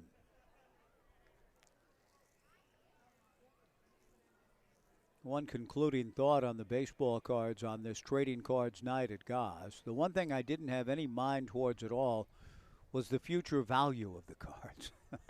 The 3-1 pitch swung out and missed. I wish now that I had a friend of mine paid for an entire year of his education down the road by selling a set of baseball cards. Paid for an entire year of tuition, collecting and preserving the cards in those plastic enclosed cases. The 3-2 pitch swung on and fouled into Urchin Alley to the right. The count remains 3-2. I know you're not supposed to fold, spindle, or mutilate certain things. I did a lot of folding, spindling, and mutilating of baseball cards back in the day, playing with them constantly. Too bad for my Babe Ruth and Jackie Robinson. The 3-2 pitch swung on and fouled back. I didn't know that collecting baseball cards for the money was a thing. I thought you just collected them for the fun of it and the value of having. Did you get a Babe Ruth? Yeah, I got a Babe Ruth. 3 balls, 2 strikes, 1 out. I'd like to have it back now in more pristine condition. The 3-2 pitch popped to the right toward the upper grandstand, and this one will land in the back row to my right. The count remains 3 balls and 2 strikes with 1 out. The Knights leading 6-1. But I'm not sure that I would forego the fun that I had stacking and restacking, playing with those cards hour by hour, to having them sit in plastic cases. The 3-2 pitch taken, strike 3 called. Nice job by Ryan Rembes. Back-to-back strikeouts for the left-hander. The left-hand hitting Levi Jones, then Cameron Rowe, and now Ethan Hott to the plate. Ethan grounded to third and aboard on an error. The Knights picking up a run early in the inning. A triple for Ethan Hedges. Blake Avila followed with an RBI single, a walk. The Knights look like they might be in big business, with apologies to Laurel and Hardy. The pitch to Ethan Hott, missing low and inside, ball 1. Avila at second, Ing at first, 2 down. The 1-0 pitch to Hott, popped up into shallow left field. Trey Nelson coming in. The shortstop, Peterson, going out. Neither can get it. In comes Avila to score. J.C. Ing will stop at third. The Knights lead it 7-1 on a ball that was up there a long time. Trey Nelson coming in from left field. Should have called his shortstop, Peterson, off. I'm not sure that Trey would have been able to make the catch, but with the wind blowing out and Peterson having a lot of turf to cover, really no shot for Tyler to get to it. It's a bloop double and RBI for Ethan Hott to push the Knights' lead to 7-1. Avila scoring, Ing to third, and the batter is Ty Yukamoto. The pitch to Ty, swung on and fouled back, in the count 0-1. 7 runs and 7 hits for the Knights in this rubber match.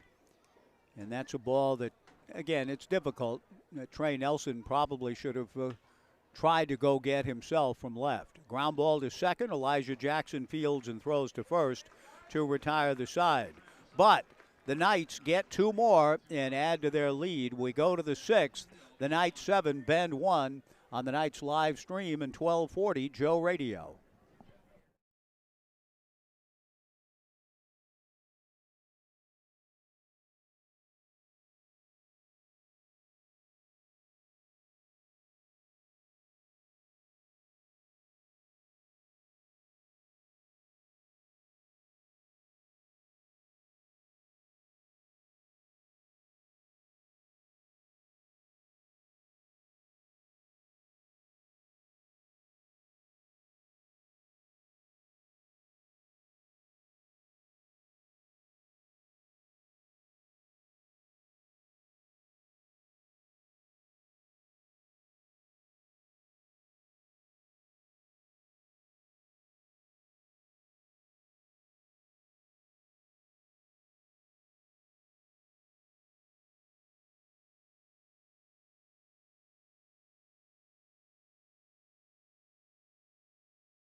Left-hander Grant Clevenger with a 7-1 lead goes to work in the 6th inning for the Knights, and his first pitch fastball misses low and away to Zach Tolia. 1-0 the count. Grant joining the Huskers recently, leaving Tulane after pitching in the Baton Rouge Regional where the Beavers just were and seeing their season come to an end. Grant delivers, swung on and missed. 1 ball and 1 strike. Nebraska has added 3 transfer pitchers in the last week or so. Clevenger to the plate, swung on and fouled at the plate. 1 ball and 2 strikes the count.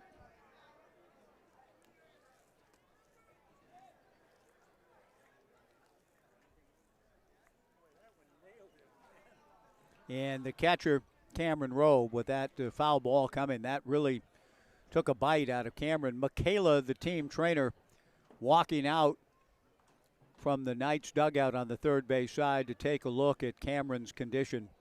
Let's hope that Cameron's okay. That was a wicked foul ball off the bat of Zach Tolia. And Michaela with a smile on her face, I think just putting the catcher Cameron Rose had a couple of mishaps physically tonight, receiving a throw from Merritt Jones, came down awkwardly in his right ankle, and some concussion protocol tests being applied here by Michaela, making sure that Cameron could track the finger motions, and Cameron Rose stays on. The count of 1 ball and 2 strikes. He's going to, I think, was he going to take maybe a practice pitch from Grant Clevenger just to make sure he could see the ball in? Apparently not. Tough kid plays on. Anybody who dons the so-called tools of ignorance is tough. Toughest position, one of the toughest in all of sport. Rose settles back in. Grant Clevenger's 1-2 pitch, fastball. Swung on and missed, strike 3. Boy, Grant's got good-looking stuff. 1 away. His brother Garrett certainly did in his 4th major league season. And we mentioned earlier, Garrett sent to the injured list for the Tampa Bay Rays back on May 12th.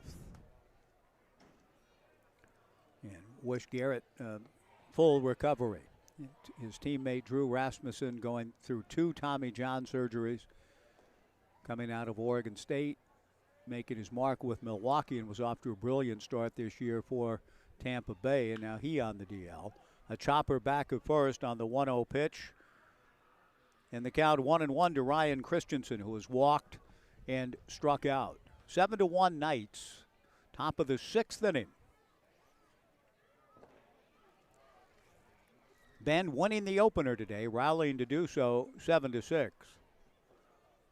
The left-hander ready, Grant Clevenger to the plate in the turf. Good sweeping catch on the part of Cameron Rowe. 2 balls and 1 strike the count. Baseball is to be given away tomorrow, presented by Horesco Chiropractic.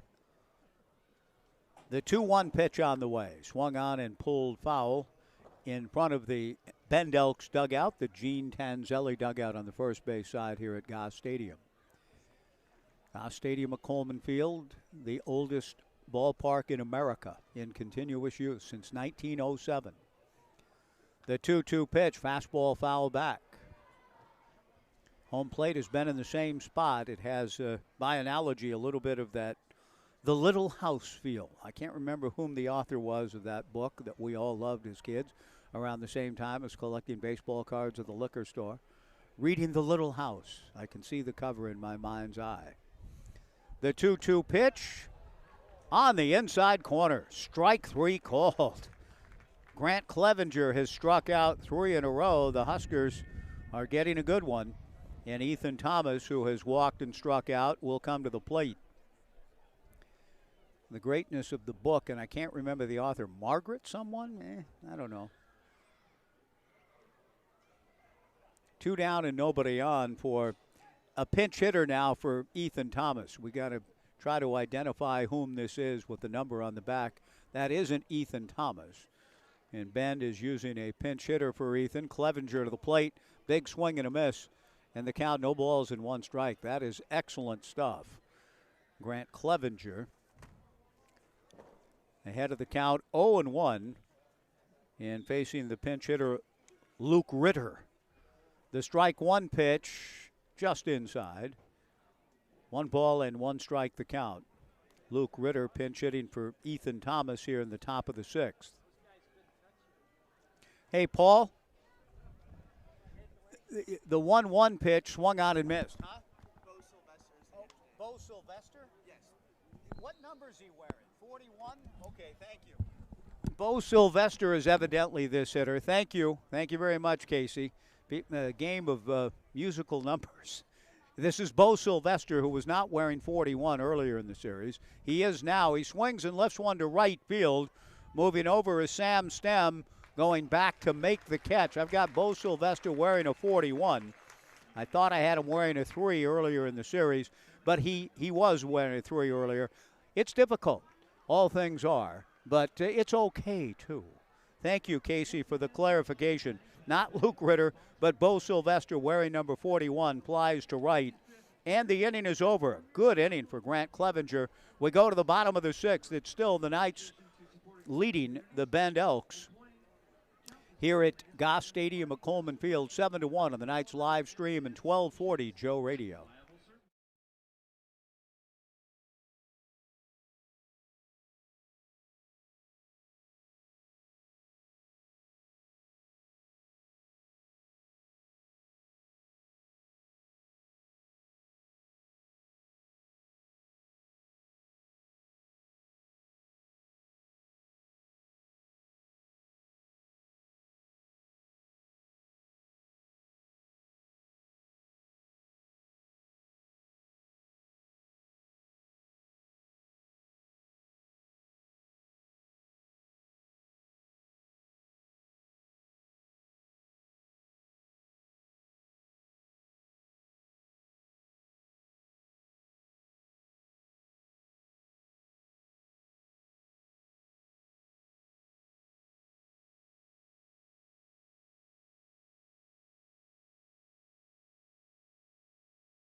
Ryan Rembes delivers low and away to Tyler Quinn, leading matters off in the bottom of the 6th. The 1-0 pitch hit into the stands right behind Alexis Cerna. Alexis stands, thinks about making a play, but defers to a youngster who does a good job, part of the Fryer group. Nice play. Gets a nice round of applause from this Friday night crowd. The 1-1 pitch to Quinn, lifted to center and deep. Meyer going back on the ball, reaches up, dives, and makes the catch. Good play by Stephen Meyer. The ball took off on him a little bit.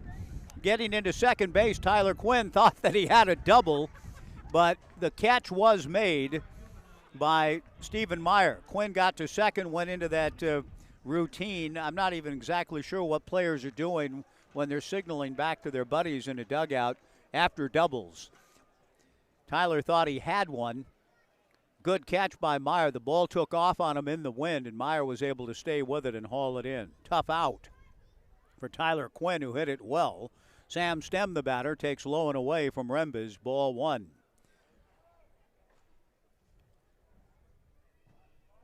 The 1-0 pitch on the way from Ryan. Misses outside. Ball 2, 2-0.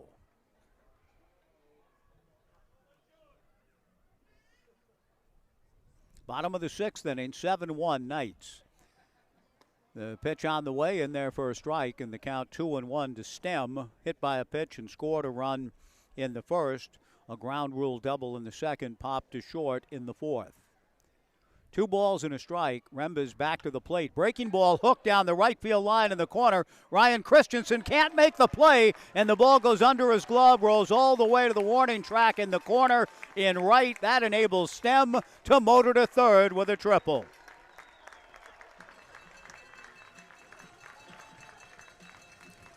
Ryan Christensen trying to make the catch, made a pretty good effort to do that, but did not keep the ball in front of him. And the ball goes under his glove and into the right field corner. A one-out triple for Stem. Ethan Hedges, who tripled to lead off last inning at the plate. Joey Wong instructs his infielders to play in Tolia, Jackson, Peterson, and Watanabe. The left-hander Rembes from the stretch delivers to Hedges. Low and inside, ball one.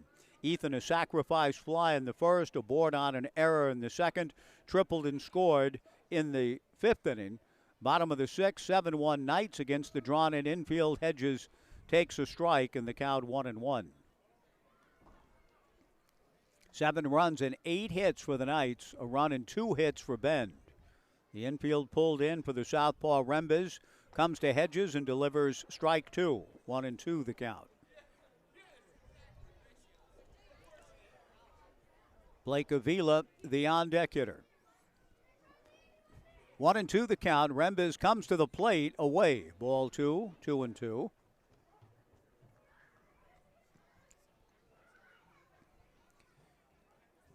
Ryan working quickly. The southpaw comes back with a 2-2 pitch. Popped in the air, foul towards the Omaha room. The count remains 2 balls and 2 strikes.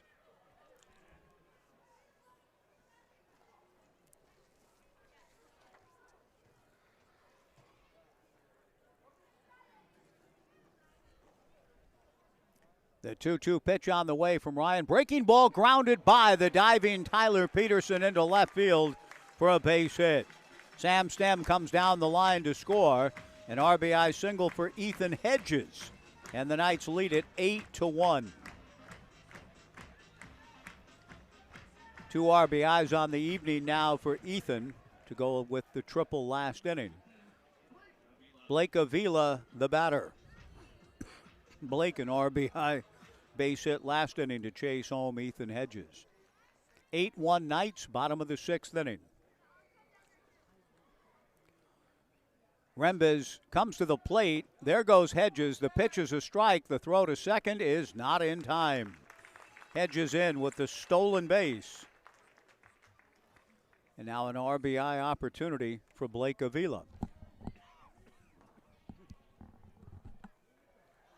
A stolen base presented by Pape Material Handling and All Pro Property Services.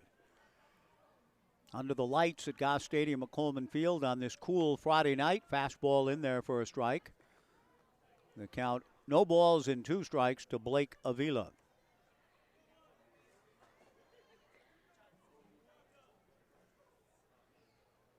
Ryan Rembes out of Woodinville. Marcus Tuiasa, Sopo country. Delivers in the turf in the count, 1 ball and 2 strikes in Redmond High School.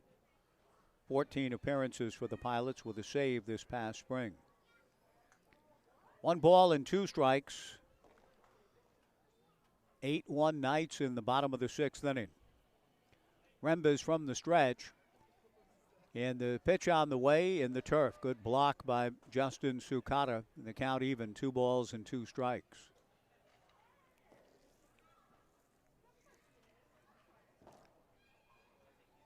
The Knights coming back from the disappointment of Game 1, letting a 5-3 lead slip away late.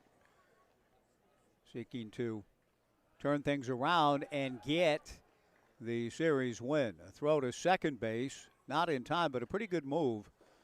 Rembes throwing to Tyler Peterson, breaking to cover. Ethan Hedges able to get back. 1 out in the inning, 2 balls and 2 strikes to Blake Avila. The Knights 3 in the first, 2 in the second, 2 in the fifth, 1 here in the 6th.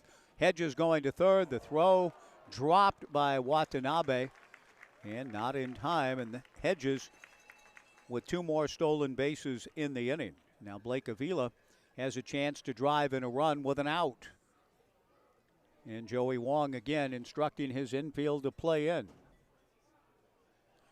3 balls and 2 strikes to Blake. The pitch on the way, Avila takes low for ball 4. J.C. Ng will come to the plate with runners at the corners and 1 out.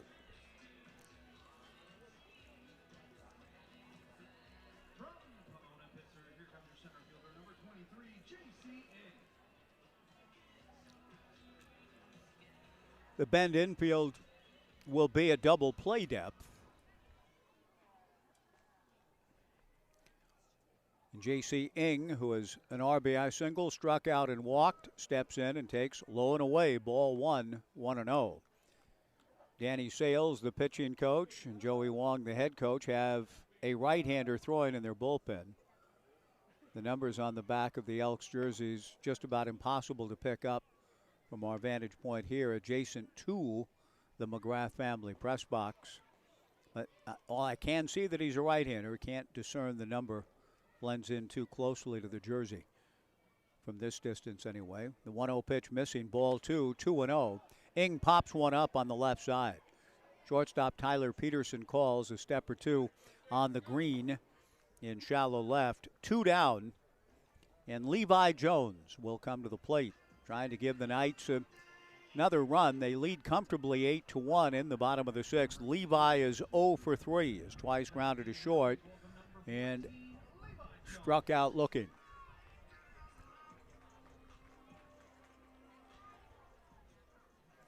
Runners at the corners and 2 down. The Knights executed a double steal for a run earlier.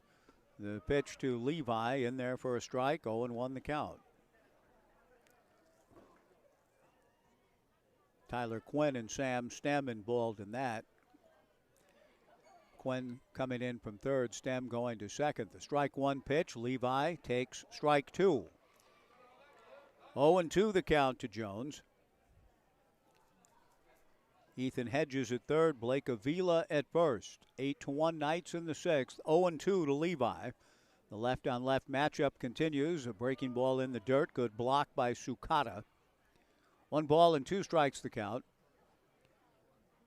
Yoongjin Yoon comes over to talk to Brooke Knight. Brooke leaves his post in the third base coaching box. With the action carrying on, runners at first and third, Brooke, in a rare move, comes over into the dugout. The pitch on the way to Jones, ripped into right field for a base hit. There's no third base coach. Jones on his way for 2. Levi will be thrown out at second. The run does score. Coming in to score was Ethan Hedges on the base hit to right field for Levi Jones, and an RBI to put the Knights up 9-1. The Knights scoring 2 more in the inning. But I'm not sure what Brooke Knight, he left his post at third to come over to the Knights dugout. And what the issue is, I don't know. But Coach Yoon came over, and Brooke Knight looking down into the well of the dugout. I hope all is well. That was strange because Brooke didn't hustle back even on the base hit by Levi Jones. And I think I don't know. I won't speculate. We'll take the between inning break and see if we can sort things out. But Brooke was summoned to the dugout by Yoongjin Yoon, and Brooke did not see Levi Jones get the base hit. Ethan Hedges did score. Blake Avila raced to third. Jones was thrown out trying to stretch the single to a double. At the end of 6, the Knights 9 and Bend 1 on the Knights live stream and 1240 Joe Radio.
Well, the new pitcher for the Corvallis Knights, Max DeBeck. No, it's Jonathan Stone, and it really is Jonathan Stone, not Max DeBeck. Jonathan Stone delivers the first pitch missing. The right-hander comes back and misses ball 2-0. The problem is, well, this is Jonathan Stone, and it was Max DeBeck in the opener, and I called him Jonathan Stone the whole time. A strong outing for Max, 3 innings, 4 strikeouts, no hits, no runs. And again, I have apologized profusely to Max himself and to the DeBeck family. Jonathan Stone now is on. Jonathan a little bit taller. The right-hander's 2-1 pitch, missing high and away, ball 3-1. Jonathan Stone at 6'7". Max DeBeck, diminutive at 6'6". The 3-1 pitch from Stone, a strike, and the count 3-2. Now, the other issue is here, there's a new catcher for the Corvallis Knights, and we're trying to figure out whom that is because we don't have, other than Phoenix Call, a number. Now, the 3-2 pitch, it's Tyler Quinn catching? Okay, thank you. Number 5, okay, it's Tyler Quinn catching. Thank you very much. The 3-2 pitch missing for ball 4 to Justin Sukata, and the batter is Trey Nelson. We've got a different hitter here now for Bend at the plate. It's not Trey, unless Trey's wearing a different number. The pitch on the way, missing for ball 1. Braden Terry is batting now. So we got to try to figure some things out as we go here in the top of the 7th inning. The Knights leading 9-1. The 1-0 pitch popped up by Braden Terry in foul territory. The new third baseman and catcher come together, and with the whole new set of personnel, and life is just a strange thing overall. The ball lands in a play that probably the third baseman should have made, but Tyler Quinn, the new catcher, no, that's not Tyler Quinn. Okay, it is Tyler Quinn catching. Thank you. He did not. There was some confusion as to who was to catch the ball. Levi Jones is now at third base. So, okay, so Levi Jones at third. I'm not exactly sure. It was all predicated on Yoongjin Yoon calling Brook Knight over. Somebody needed to be replaced. Cameron Rowe, perhaps with the beating he's taken back of the plate tonight as catcher. And now here comes Brook Knight out of the dugout to talk to Tyler Quinn or to provide some equipment or something. Strange goings on here. Tyler is given something to wear by Brook Knight. Levi Jones is now playing third base. He had been the designated hitter. And Tyler Quinn is catching. And Ethan Hedges is at second base with Tyler Quinn now back of the plate. The pitch on the way missing, and the big right-hander issuing a walk to Justin Sukata, now facing Braden Terry behind the count 3-1, leading 9-1. Jonathan Stone to the plate, lifted foul off third. The Knights should have an out in the inning. That pop-up, some miscommunication, and it's hard to, in that sense, and saying should, a long run for Levi Jones, just installed at third, and Tyler Quinn back at the plate. And so some guys a little bit out of position and thrust into those roles suddenly here tonight. And thus, the pinch hitter Terry still up there when he had hit a ball that probably should have resulted in an out. He swings and taps one foul at the plate to stay alive. 3-2 the count. So Ethan Hedges now at second base. Levi Jones now at third, so the Knights have lost the designated hitter. 3-2 the count. The 3-2 pitch is low, and that's a tough note for Jonathan Stone to begin his outing. Up 8 runs, issues back-to-back walks. A pretty good battle with Braden Terry. Braden wins it, drawing ball 4. Through 6 innings at Goss Stadium at Coleman Field, the Knights 9 runs, 10 hits, and no errors. Bend 1 run, 2 hits, and 2 errors. Back-to-back walks to open the inning. Tyler Peterson, the batter. Those back-to-back walks not inspiring a great deal of confidence. So Bo Kearns and Brook Knight dispatching an arm or two down to the Knights bullpen in the left field corner. Big Jonathan Stone hoping to settle back in a little bit here now. Jonathan with a count of 1 ball and no strikes. Big right-hander out of George Fox delivers a strike. 1-1 the count. Good to see Pat Bailey in the house tonight. Speaking of George Fox, former head coach in Newburgh at Fox before coming down for a tremendous run with Pat Casey and the Beavers, and the interim head coach with Adley in 2019. The 1-1 pitch swung on and fouled back. Bales was in the house. I saw him before the game visiting with Gary and Vicki Henderson. Don't know if Pat is still here, but Jonathan Stone in the ball game here in the 7th.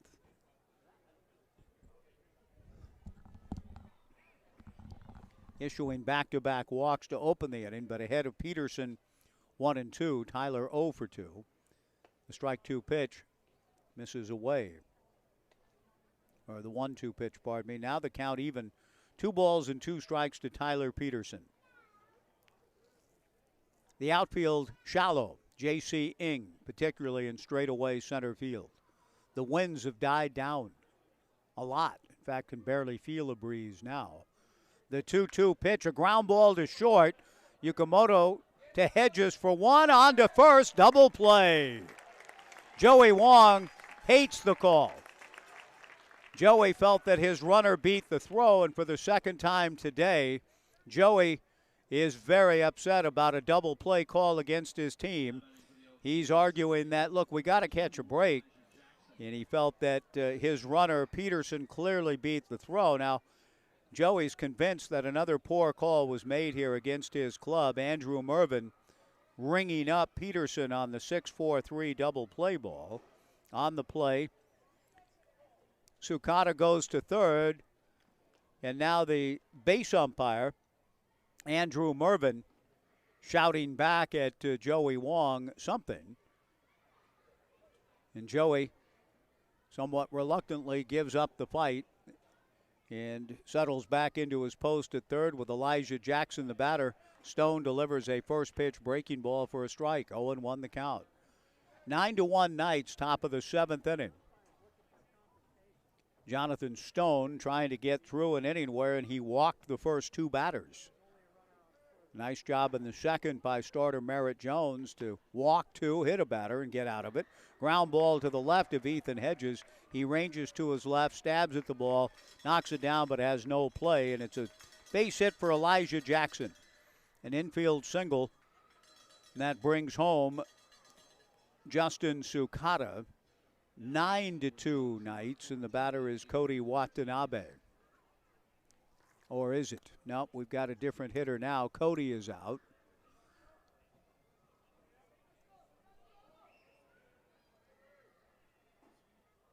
And the pitch on the way, a chopper back of third, fielded by Levi Jones, fires to first in time to retire the side. Joey Wong throws his helmet. His night is over. Joey gives up. He just says that's it. He's ejected from the game, throwing his helmet across the field on the call at first. Fed up, enough. The base umpire, Andrew Mervin, didn't see it. The home plate umpire, Rick Freitas, saw a helmet flying by, looked around. They both, well, I guess that must be Joey calling it a night. Joey's been ejected.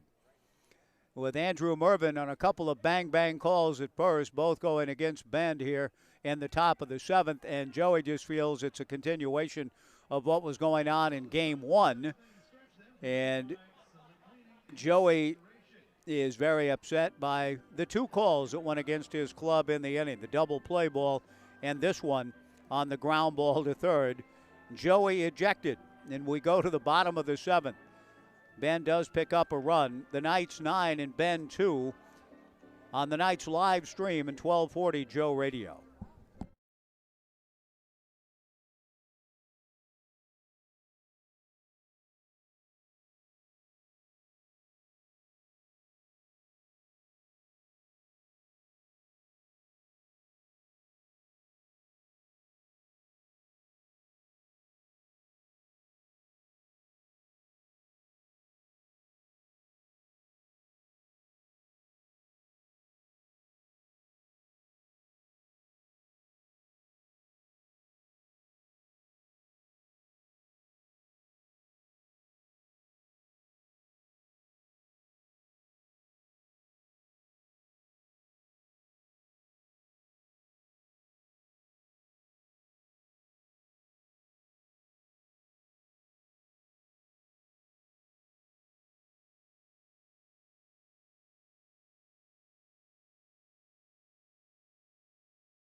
Jonathan Stone will get a chance to bat. The Knights losing the designated hitter.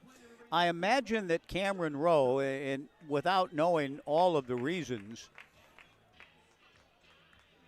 but Brooke Knight at the end of the bottom of the sixth was called over to the dugout and I think was told that, hey, we got to make a change. And Jonathan Stone, the pitcher, swings at the first pitch and gets a ground ball, base hit into center field. An argument for the elimination of the designated hitter. Just let the pitchers bat. A fearful side if it's Bob Buell or Sandy Koufax, but not a bad side if it's Warren Spahn or Don Drysdale or Shohei Ohtani. Jonathan Stone with a base hit, and now the batter is Ethan Hott. Ethan swings and pounds one off his front foot. Jonathan Stone, first ball swinging in the bottom of the seventh with a base hit back up the middle.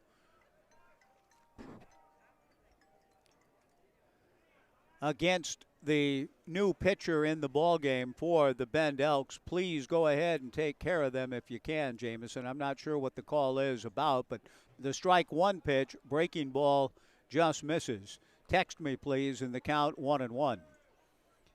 Trying to deal with some business at home. With half my family gone, there's a lot of things going on. Off to Europe, gallivanting. A new pitcher in for Bend. The 1-1 pitch hit sharply, backhanded by Peterson at short. Goes to second for one, on to first. Not in time. Jonathan Stone forced out. Nice play by Peterson to Elijah Jackson. The turn back to Tolia, not in time to get Hott, who runs well. Ethan aboard on the fielder's choice. 6-4. One away in the bottom of the seventh. Eli Takalo is the new pitcher out of Lewis Clark.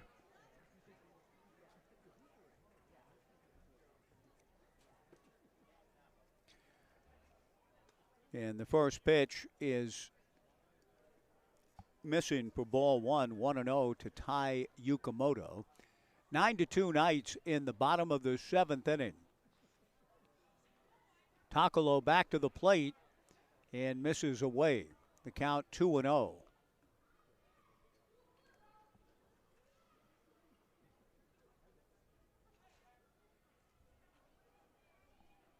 The 2-0 pitch on the way, a high pop-up on the left side. This will carry out a play beyond the Jack Riley concourse and heading to Waldo Way against Tai Yukamoto. Bottom of the seventh, 9-2 Knights. Tai has walked and scored, had a ground rule double and scored, grounded into a double play and grounded to second. 9 runs, 11 hits for the Knights, 2 runs, 3 hits for Bend. The pitch to Yukamoto, stroke to left field, base hit. Stopping at second base is Ethan Hott.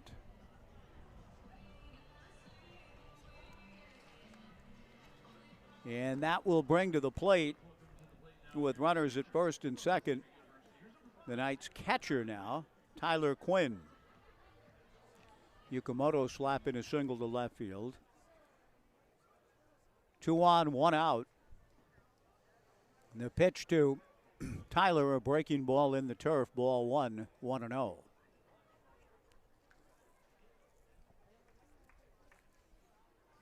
Braden Terry now in left field for the Bend Elks. Fastball from Takalo misses up and in. 2-0 the count.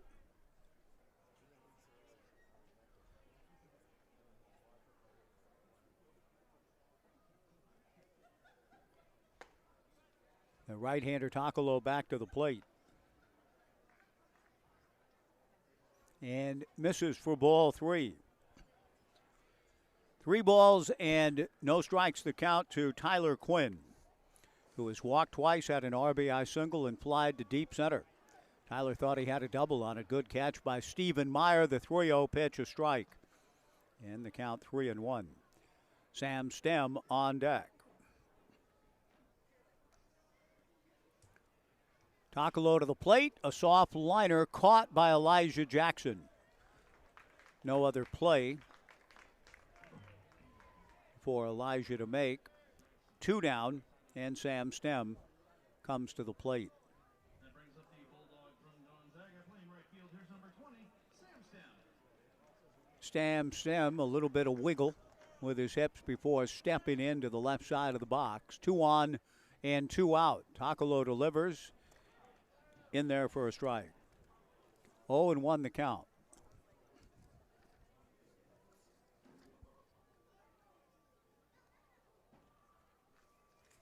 Out of the stretch works Eli. 9-2 Knights. Check swing by Stem, but he goes around.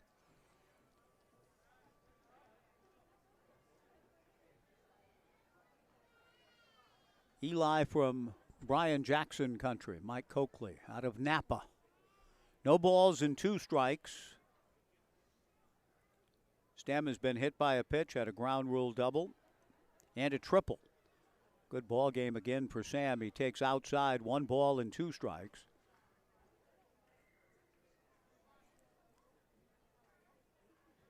First and second and 2 down.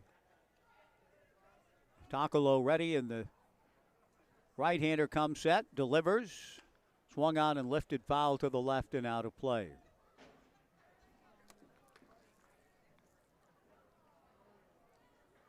The Knights in command in this rubber game of the 3-game series. 9-2, bottom of the 7th, letting the first game today slip away. 5-3 lead squandered.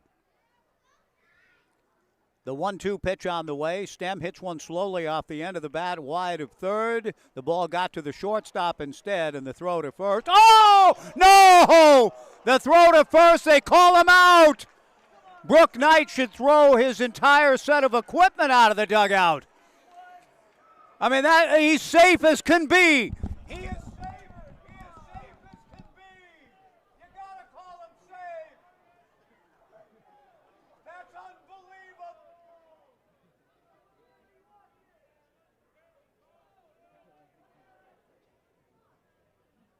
Stem is safe at first. I mean, that's just terrible. You can't call him out. You can't call him out. That's impossible. Sam Stem was safe at first. He's called out by an umpire who didn't see the play, and he just looked and threw the fist in the air to say out. I guess because he had to make a call, a flip of a coin, and he said out. But Stem was easily safe. And there's no way that Joey Wong was very upset, but you can't make up a call with that. There may be other ways to find a way to run a makeup call, but not there. Stem was well across the bag, and he's called out. Brook Knight is talking to both umpires in just an unbelievable call. I mean, truly unbelievable. Sam Stem has been called out on a call that the umpire clearly guessed on because he didn't see it. And there's no replay mechanism to fix it. And Sam Stem is staying at first base, as well he should, because he was safe as can be. And is that, oh my gosh, that is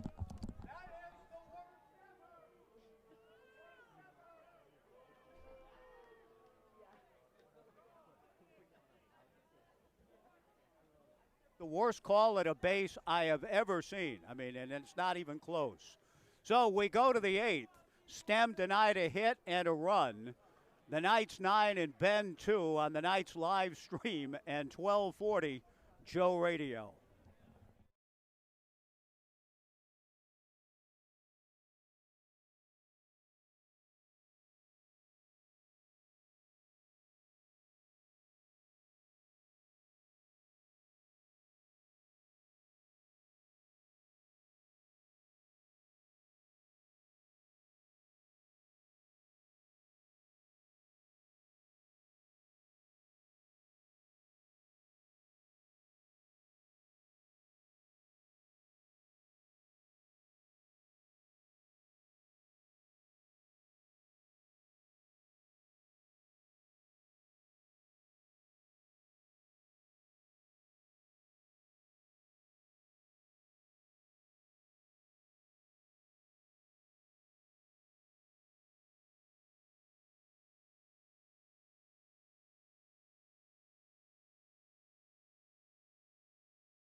Jonathan Stone to Stephen Meyer, a strike in the count 0-1.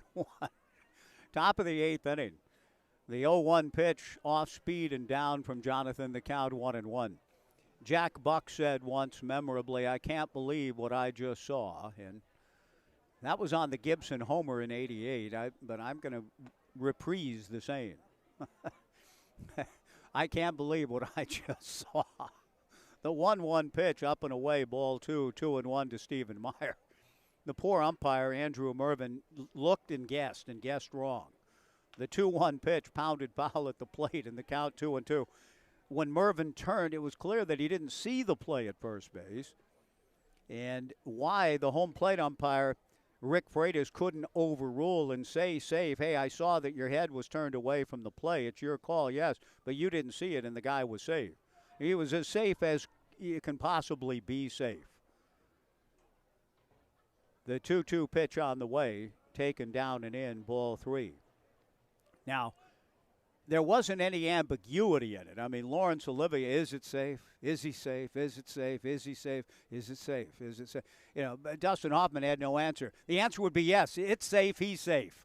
The 3-2 pitch, a comebacker, but it gets through the box and into center field for a base hit for Stephen Meyer. I mean, I have never seen a call like that in all my life. I've seen bad calls, bang-bang plays where you thought that, oh, man, he missed that, or he looked to be out and he was called safe. I mean, this was as clearly safe as you're ever going to see in a guy called out. The Joey Wong plays that got Joey ejected. Joey was upset, and perhaps rightfully so, on several of the calls that have gone against his team tonight. But those calls were closer than what we just saw here. And instead of a base hit for Stem and an RBI, perhaps the Knights still up. Now, the Knights are up comfortably 9-2, and perhaps that's why Brooke Knight did not carry on. But Joey Wong has already been ejected for arguing calls at first, and Brooke certainly had grounds to argue vehemently had he so chosen. The 1-0 pitch to Tolia runs down and in, ball 2, 2-0. And again, I can only say, and I suppose human empathy should come in at some point. I missed a 40 and a 41 earlier, and so I know that one can make serious mistakes, and I should have more human empathy. The 2-0 pitch is high, ball 3, 3-0. So my apologies for carrying on so, but it still was something that I can't believe that I saw. The 3-0 pitch down the middle for a strike in the count 3-1 to Zach Tolia.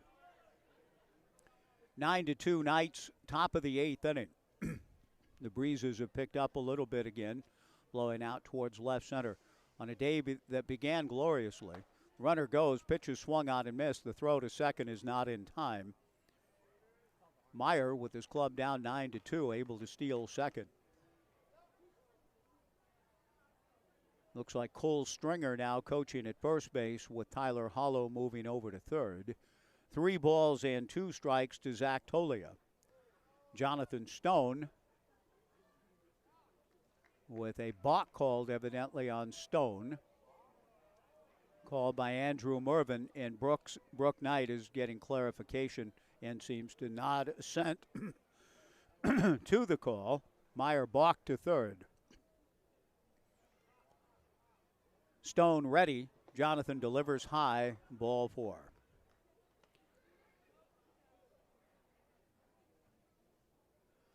Runners at first and third and nobody out. Ryan Christensen, the batter.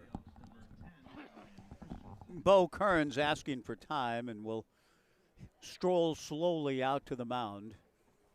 One assumes there's somebody throwing back of Jonathan Stone in the Knights bullpen, hence the slow pace of the walk out to the bump. Very quiet here at Goss Stadium at Coleman Field at the moment, a crowd of 1,452.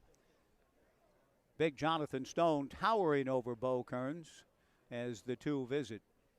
Bo just trying to help Jonathan get back into the strike zone. A base hit, single up the middle to open the frame from Stephen Meyer. Now a walk to Tolia, the left-hand hitting Ryan Christensen, the batter. 2 on and nobody out in the 8th.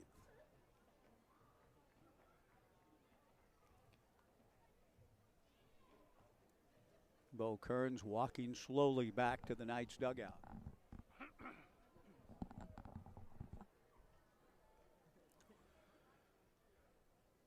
Very quiet. I'm surprised, and no sound effects, anything going on. I don't mind it. It's just a bit of an unusual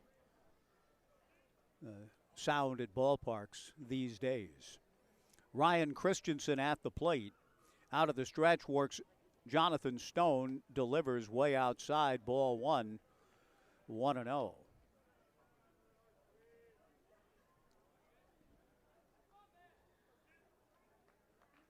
Top of the 8th inning, 9-2 Knights. Ben with 2 on and nobody out. Picked up a run last inning, and they'll get another one at least with a fly ball to deep center. This will score Meyer. Going back to get it is J.C. Eng. He will come in to score, and sliding safely into second base, tagging from first, is Zach Tolia. Christensen with a sacrifice fly to center field. It's now the Knights 9 and Ben 3. And Brooke Knight is on his way out to the mound, evidently a pitching change in the offing. That's why Bo Kearns was so slow in his stroll out and rather lengthy in his visit with big Jonathan Stone.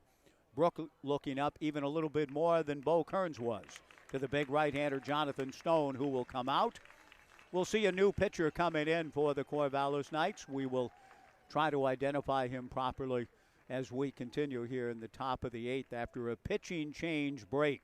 The Knights 9 and Ben 3, back after this 90-second pitching change break on the Knights live stream and 1240 Joe Radio.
Left-hander Jacob Wright out of the Corvallis Knights bullpen here in the top of the 8th inning, taking over for Jonathan Stone, with the Knights leading the Bend Elks by a score of 9-3.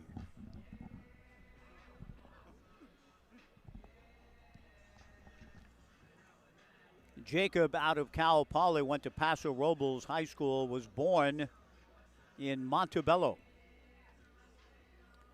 I think we're going to see a pinch runner now for Bend. They played that game in the opener today, and it worked out. It looks like Bend, which rallied to win game 1.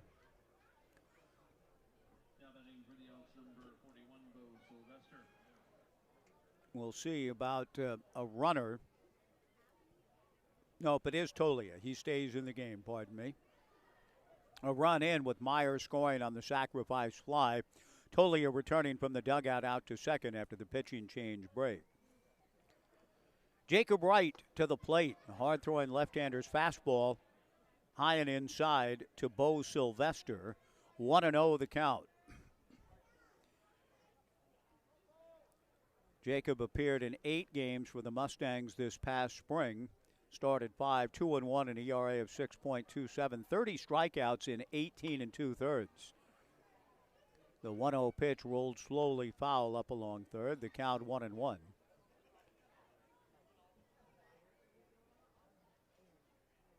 Jacob, recruited by San Jose State, Washington, and the University of San Diego, settled in Larry Lee's excellent program at Cal Poly. 1 ball, 1 strike, 1 out, 9-3 Knights in the top of the 8th. Wright delivers a ground ball to short, charged by Yukamoto. Up with it and throws across to first. Let me make sure.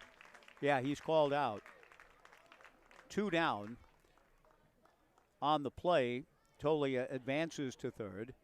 And that'll bring Justin Sukata to the plate. Sukata's hit into a fielder's choice with the bases loaded. A 1-2 play in the second. Has struck out or flied to center and walked and scored. First pitch is in there for a strike from Jacob. No balls and 1 strike.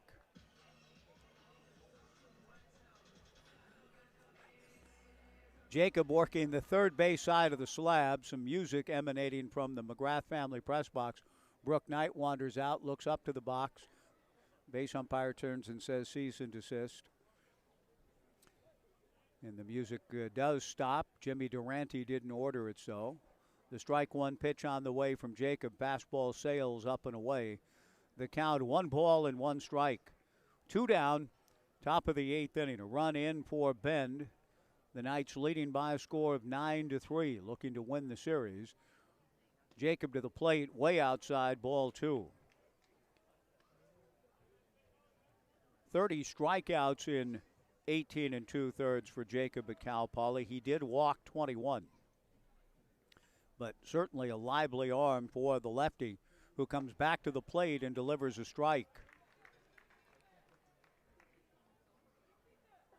Jacob 6 foot, 175 pounder. 2 balls, 2 strikes, 2 outs, a run in. Right back to the plate. The 2-2 pitch misses low for ball 3, 3-2.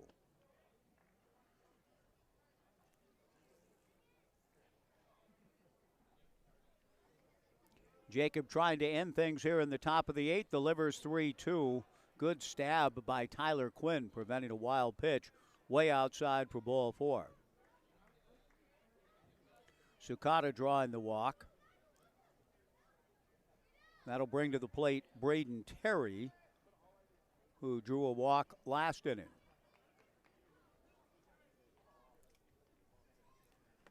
Two on and 2 out with runners at first and third. Wright delivers. Fastball for a strike. 0-1 the count.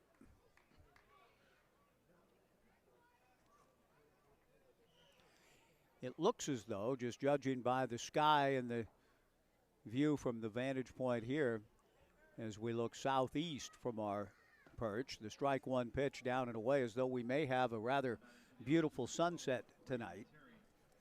We can see the pink of the clouds, pink and grays mixing in the southeast sky. Braden Terry with a count of 1 ball and 1 strike. Runners at first and third, 2 down. Wright delivers inside.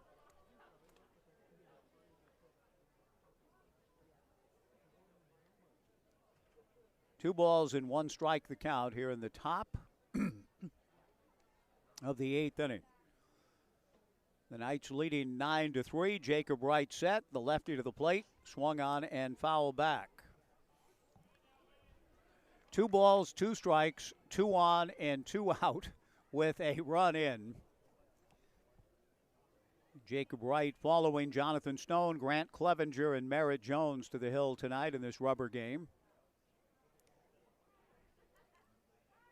Braden Terry awaits the left-hander's 2-2 pitch inside.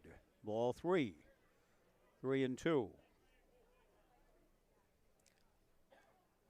Tyler Peterson on deck.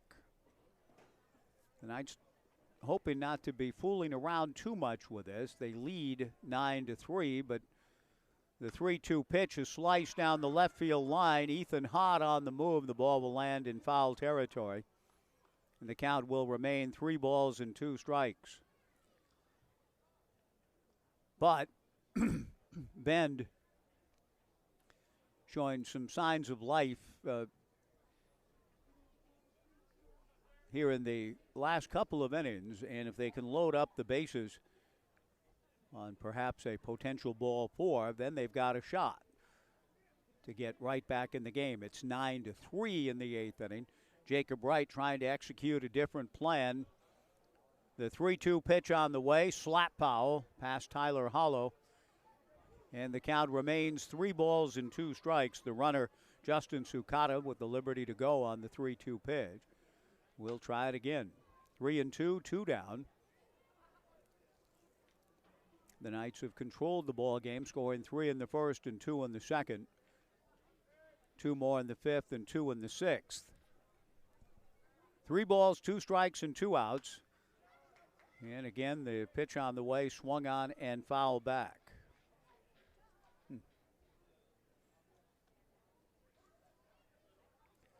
So the count remains 3 balls and 2 strikes. We'll try it again here with left-hander Jacob Wright trying to get through the inning. Sukata again ready to run from first. Zach Tolia at third. Another 3-2 pitch coming. The slider just misses for ball 4 to load him up. Good at bat for Braden Terry, earning ball 4. And now Tyler Peterson to the plate with the bases loaded. Now batting number 26, Tyler Peterson. The Knights have issued 3 walks in the inning. Back-to-back free passes from Jacob Wright. The pitch to Peterson is high and away, ball 1, 1-0. Brooke Knight now pacing in front of the Knights dugout. The Knights were robbed of a run in the end of the bottom of the 8th on the mysterious call. The 1-0 pitch from Jacob misses for ball 2, 2-0. The bases loaded, 2 down. Wright working quickly. The left-hander back to the plate. The 2-0 pitch, a strike, and the count 2-1. A little more activity in the Knights bullpen will ensue. Jacob looking for the final out of a problematic inning. The left-hander's 2-1 pitch, and he's almost there. Swung on and missed, and the count 2-2. Jacob Wright has induced a ground ball to short. He's walked back-to-back hitters, and now the 2-2 pitch. Wright gets the job done. Swung on and missed by Peterson for strike 3 to retire the side. Ben does pick up a run. They leave 3. We go to the bottom of the 8th. The Knights 9, the Elks 3 on the Knights live stream and 1240 Joe Radio.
Bottom of the 8th inning, the Knights leading the Bend Elks by a score of 9-3.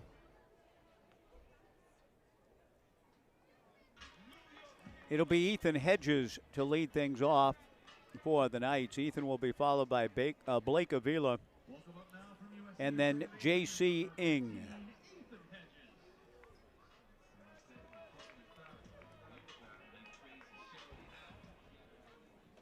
Ethan's had a good ball game. And the first pitch from Takalo is in there for a strike, 0-1 the count.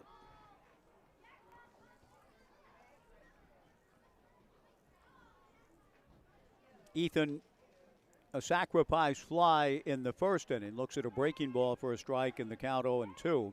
A board on an error in the second, tripled and scored in the fifth. Singled home 2 runs and scored himself in the sixth inning. Singled home just 1, but he's had 2 RBIs on the night. He takes inside in the count, 2 balls and 1 strike from the right-hander Eli Takalo. The 2-1 pitch on the way from Eli outside, and the count goes to 3-1. 9-3 Knights in the bottom of the 8th inning. We have seen strange things today. The 3-1 pitch on the way to Ethan. Breaking ball inside. I had that as ball 4. And the home plate umpire, I think, is informing Ethan Hedges that that is indeed the case. So Ethan losing track of the count, adding to the strangeness of the night. Hedges trots down to first. And I'm not sure, I had it 3-1, but I've had most things wrong today, other than the call at first base. It's the only thing I've been right about all day, that Sam Stem was saved. It is ball 4. We had it 3-1. Danny Sales comes out to question the call, but I believe that it was ball 4. I had 3-1. Strange night continues with Sales coming out. I don't know if he wants Danny. Sales would like to see Rick Freitas confer with Andrew Mervin, but it is ball 4. And Blake Avila, the batter. Eli Takalo and Justin Sukata both questioning the home plate umpire, but I believe that's the right call. And Ethan Hedges trots down to first with a disputed ball 4. Blake Avila, the batter. Blake has popped out twice, singled home a run, and walked. Takalo from the stretch delivers a strike in the count 0-1. The Knights 3 in the first, 2 in the second, 2 in the fifth, 2 in the sixth. Ben picking up a run in the 5th, 7th, and 8th. What? Apparently there's some background music emanating from the McGrath family press box that the home plate umpire asks to be turned down. Brooke Knight comes down and underscores that request by also asking for it to be turned down.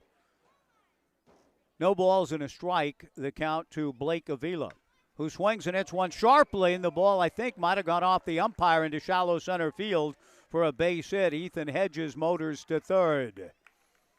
That ball was headed back up the middle, and that'll put runners at first and third and 1 out.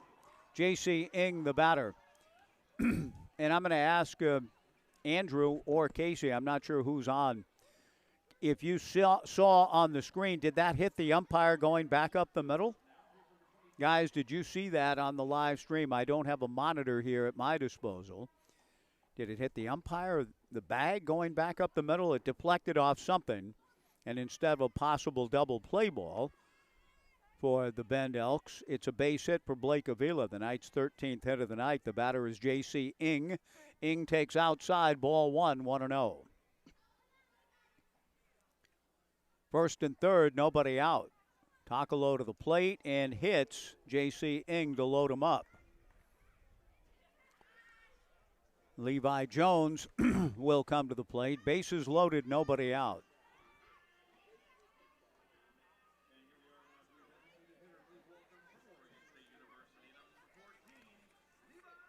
Bases loaded and nobody out for Levi. Levi picked up an RBI on a base hit in the 6th inning.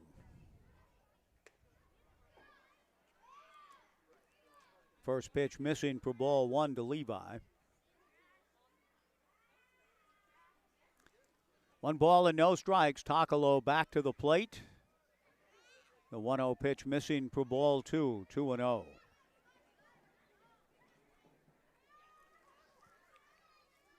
Hedges at third, Avila at second, Ing at first, nobody out.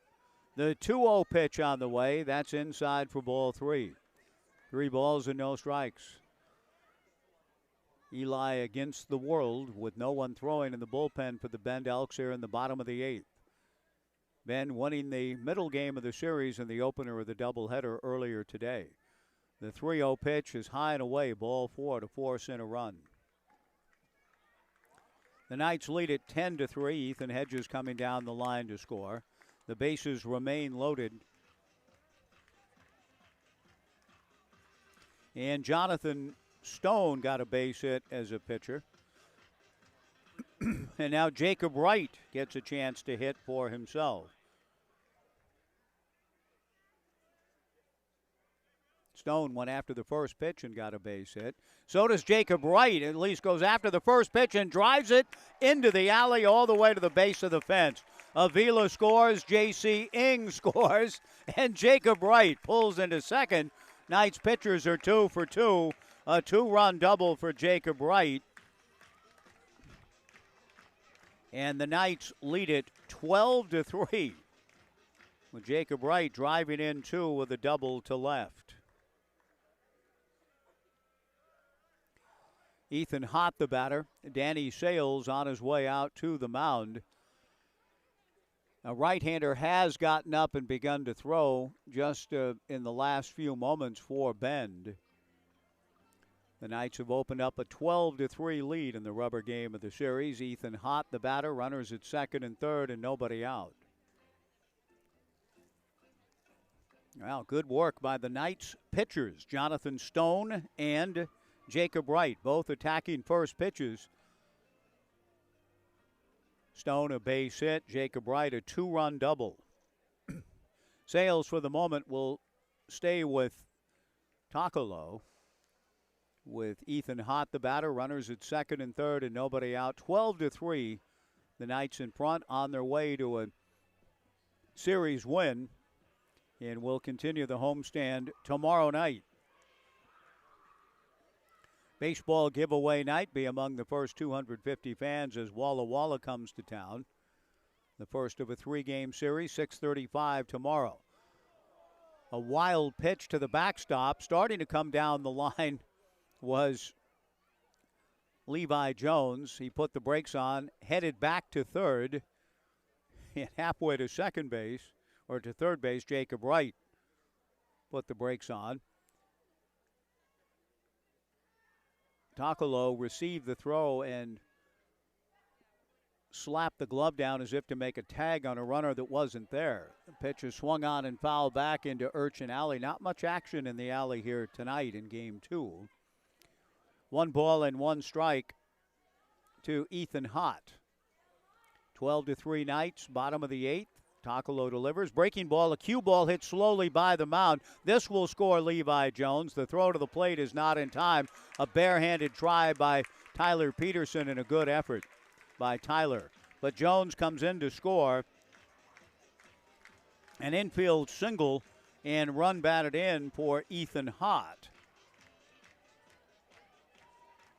And the Knights lead it 13-3. Still nobody out in the inning. Jacob Wright moving to third. Runners at the corners. And nobody out for Tai Yukamoto. The pitch on the way. Fastball away. Ball 1, 1-0.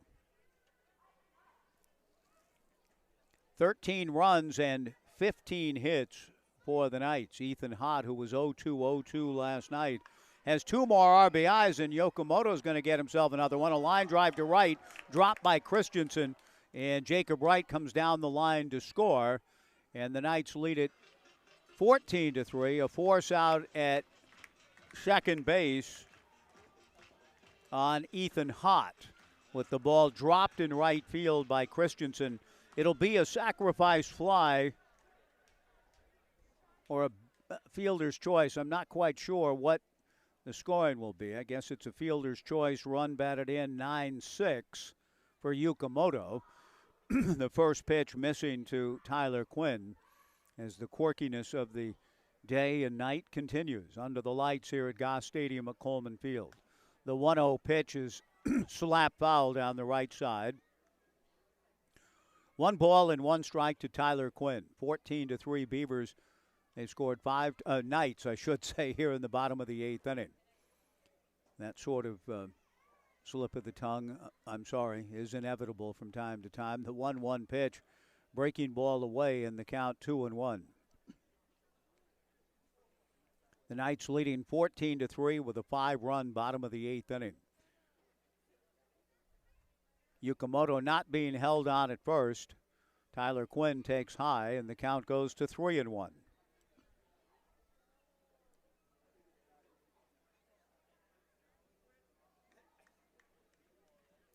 A sacrifice fly, fielder's choice. I'm not exactly sure how to score that. The ball dropped. Now the 3-1 pitch is ball 4. I'll have to confer with Brooks Hatch between innings about the scoring. Here comes Danny Sales, and I'll get a chance to confer now as we have a pitching change break. Eli Takalo will come out. We'll see a new pitcher coming in. Here in this case, we'll take a 2-minute pitching change break. Give me a chance to confer on a number of things. So we'll be back in 2 minutes. 14-3 Knights, back in 2 on the Knights live stream and 1240 Joe Radio.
Eli Takalo, here in the bottom of the 8th inning, gives way to a right-hander for the Bend Elks. And the first pitch is swung on and missed. Simon Lemke out of Mountain View High in Bend, Columbia Basin Community College, delivers a first pitch swung on and missed. The 0-1 pitch misses to Sam Stem. 1 ball and 1 strike. Stem, the 9th man to come to the plate in the inning. The Knights have plated 5, lead at 14-3. That's the situation Lemke inherits. Stem to the plate, swung on and fouled away. The count 1 ball and 2 strikes with 2 on and 1 out in the bottom of the 8th inning. Simon Lemke picking up for Eli Takalo. Bottom of the 8th. The pitch to Stem, and it gets through into right field for a base hit. Rounding third on his way to the plate to score is Tai Yukamoto. Yukamoto, by the way, was credited with the RBI in the fielder's choice 9-6. Sam Stem with another run batted in with the base hit to right field.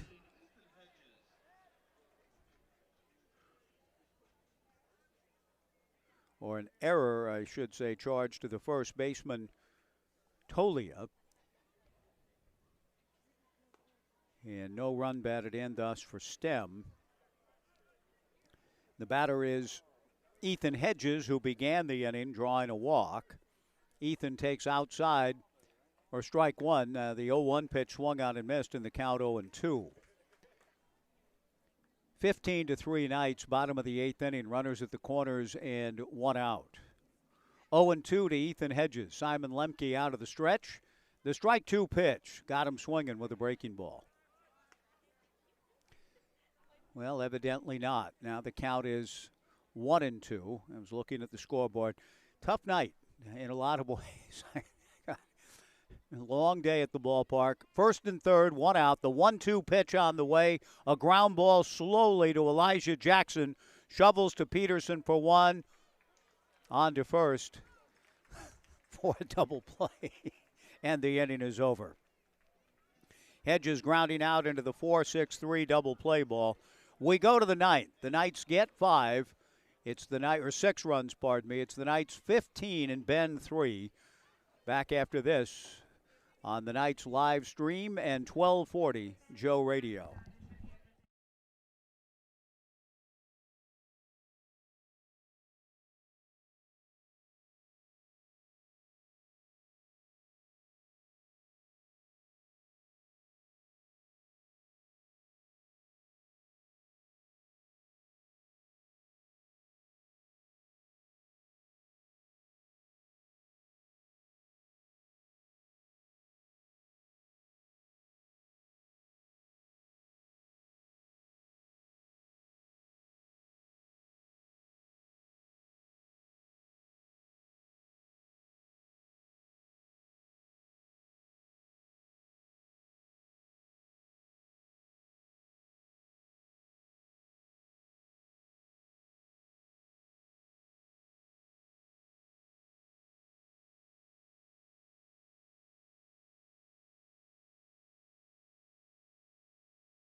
Opportunity to bring this one home for the Corvallis Knights, with the Knights leading 15-3.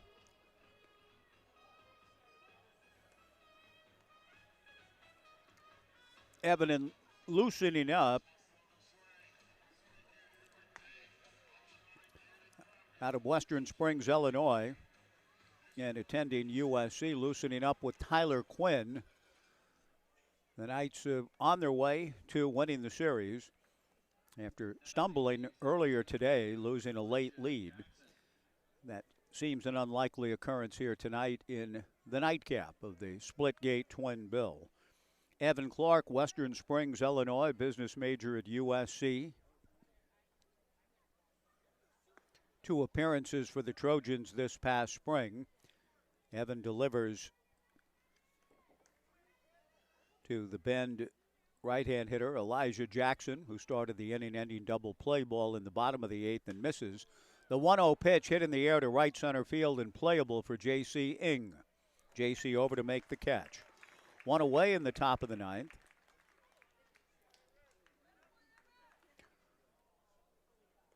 And coming to the plate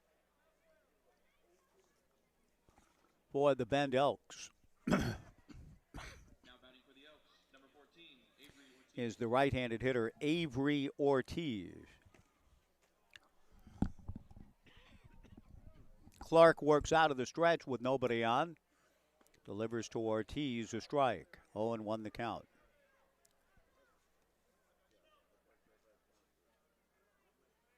.635 against Walla Walla here tomorrow night. Baseball giveaway night. Make sure you get here early. Fastball away, and the count 1-1. We'll be on the air at 6:20. Hope to have a conversation with one of the Knights players, perhaps Ethan Hedges, who is my selection as the player of the game for the Knights. 1 ball and 1 strike. The pitch lifted foul towards Urchin Alley to the right. 1 ball and 2 strikes the counts. 15 runs and 15 hits for the Knights. A good bounce-back performance after more of a desultory performance in the opener. Then coming back to win it 7-6. The 1-2 pitch on the way, up and away, ball 2, 2-2 from Evan Clark. Avery Ortiz out of Oklahoma State from Tulsa. 2 balls and 2 strikes the count. Evan Clark set, comes to the plate with a 2-2 fastball, high and away, ball 3, 3-2.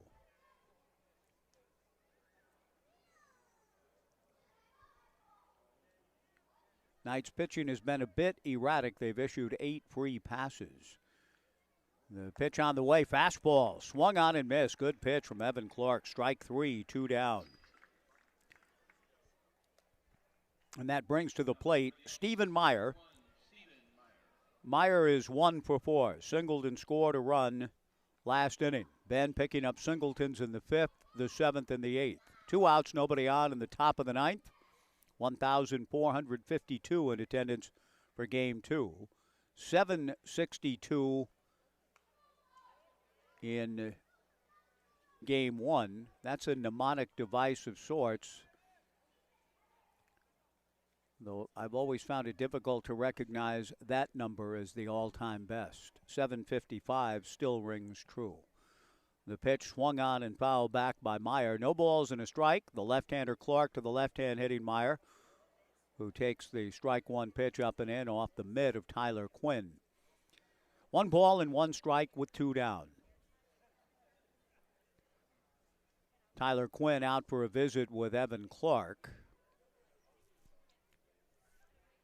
1 ball and 1 strike, 2 away in the top of the 9th inning. 15-3 Knights. Again, very quiet ballpark here tonight. I don't know if sound effects, if trying to get a mix is missing a little bit. It just seems a little quieter than usual, and that is unusual for me. I'm not complaining about it. I'm just noting it and observing it. Very little effects going on. The 1-1 pitch, fastball just outside, ball 2, 2-1. Nothing wrong with the natural sounds of baseball, but it just feels and sounds a bit different than usual. That's all I'm saying. 2-1 the count, 2 down, nobody on. 15-3 Knights in the 9th. Clark to the plate, delivers a strike, and the count 2-2. 1,452 tonight, 1,744 last night, and certainly for a play hooky day in the middle of the day and a work day, a school day, the last day of school, not bad earlier, 762. A swinging bunt to the right side and a base hit for Stephen Meyer. Full swing, and it might as well have been rolled out there. What would have been a perfect drag bunt is a swinging bunt single up along the line at first for Meyer. Now batting for the Elks, number 28. And that brings Zach Tolia to the plate. Zach has been hit by a pitch, single to left, struck out, and has walked. And there's some of the effects I'm talking about that I hear now in the background. Out of the stretch works Evan Clark. First pitch swung on and fouled back. 0-1 the count. Top of the 9th inning. The Knights leading 15-3.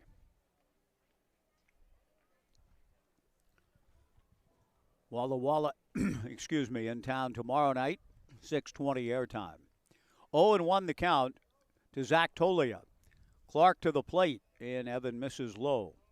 The Knights have used Merritt Jones, Grant Clevenger, Jonathan Stone, Jacob Wright, and now Clark. And each pitcher has been effective in his own way. It's been a good look from all of the guys here tonight. And some good at-bats, too, from Stone and Wright. The next pitch missing to the backstop, low and inside. Meyer down to second on the wild pitch. And the count 2 balls and a strike to Zach Tolia.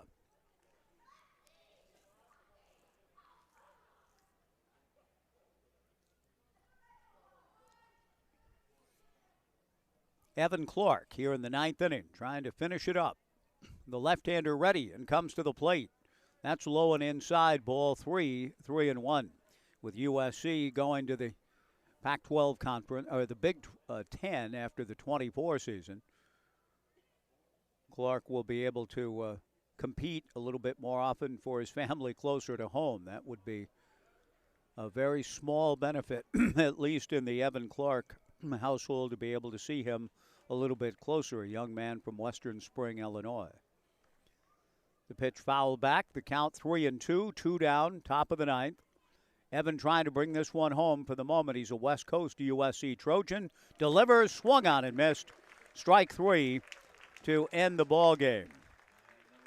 Zach Tolia strikes out. The Knights do affect a split, losing the opener today 7-6, coming back big to win the nightcap by a final score of 15-3.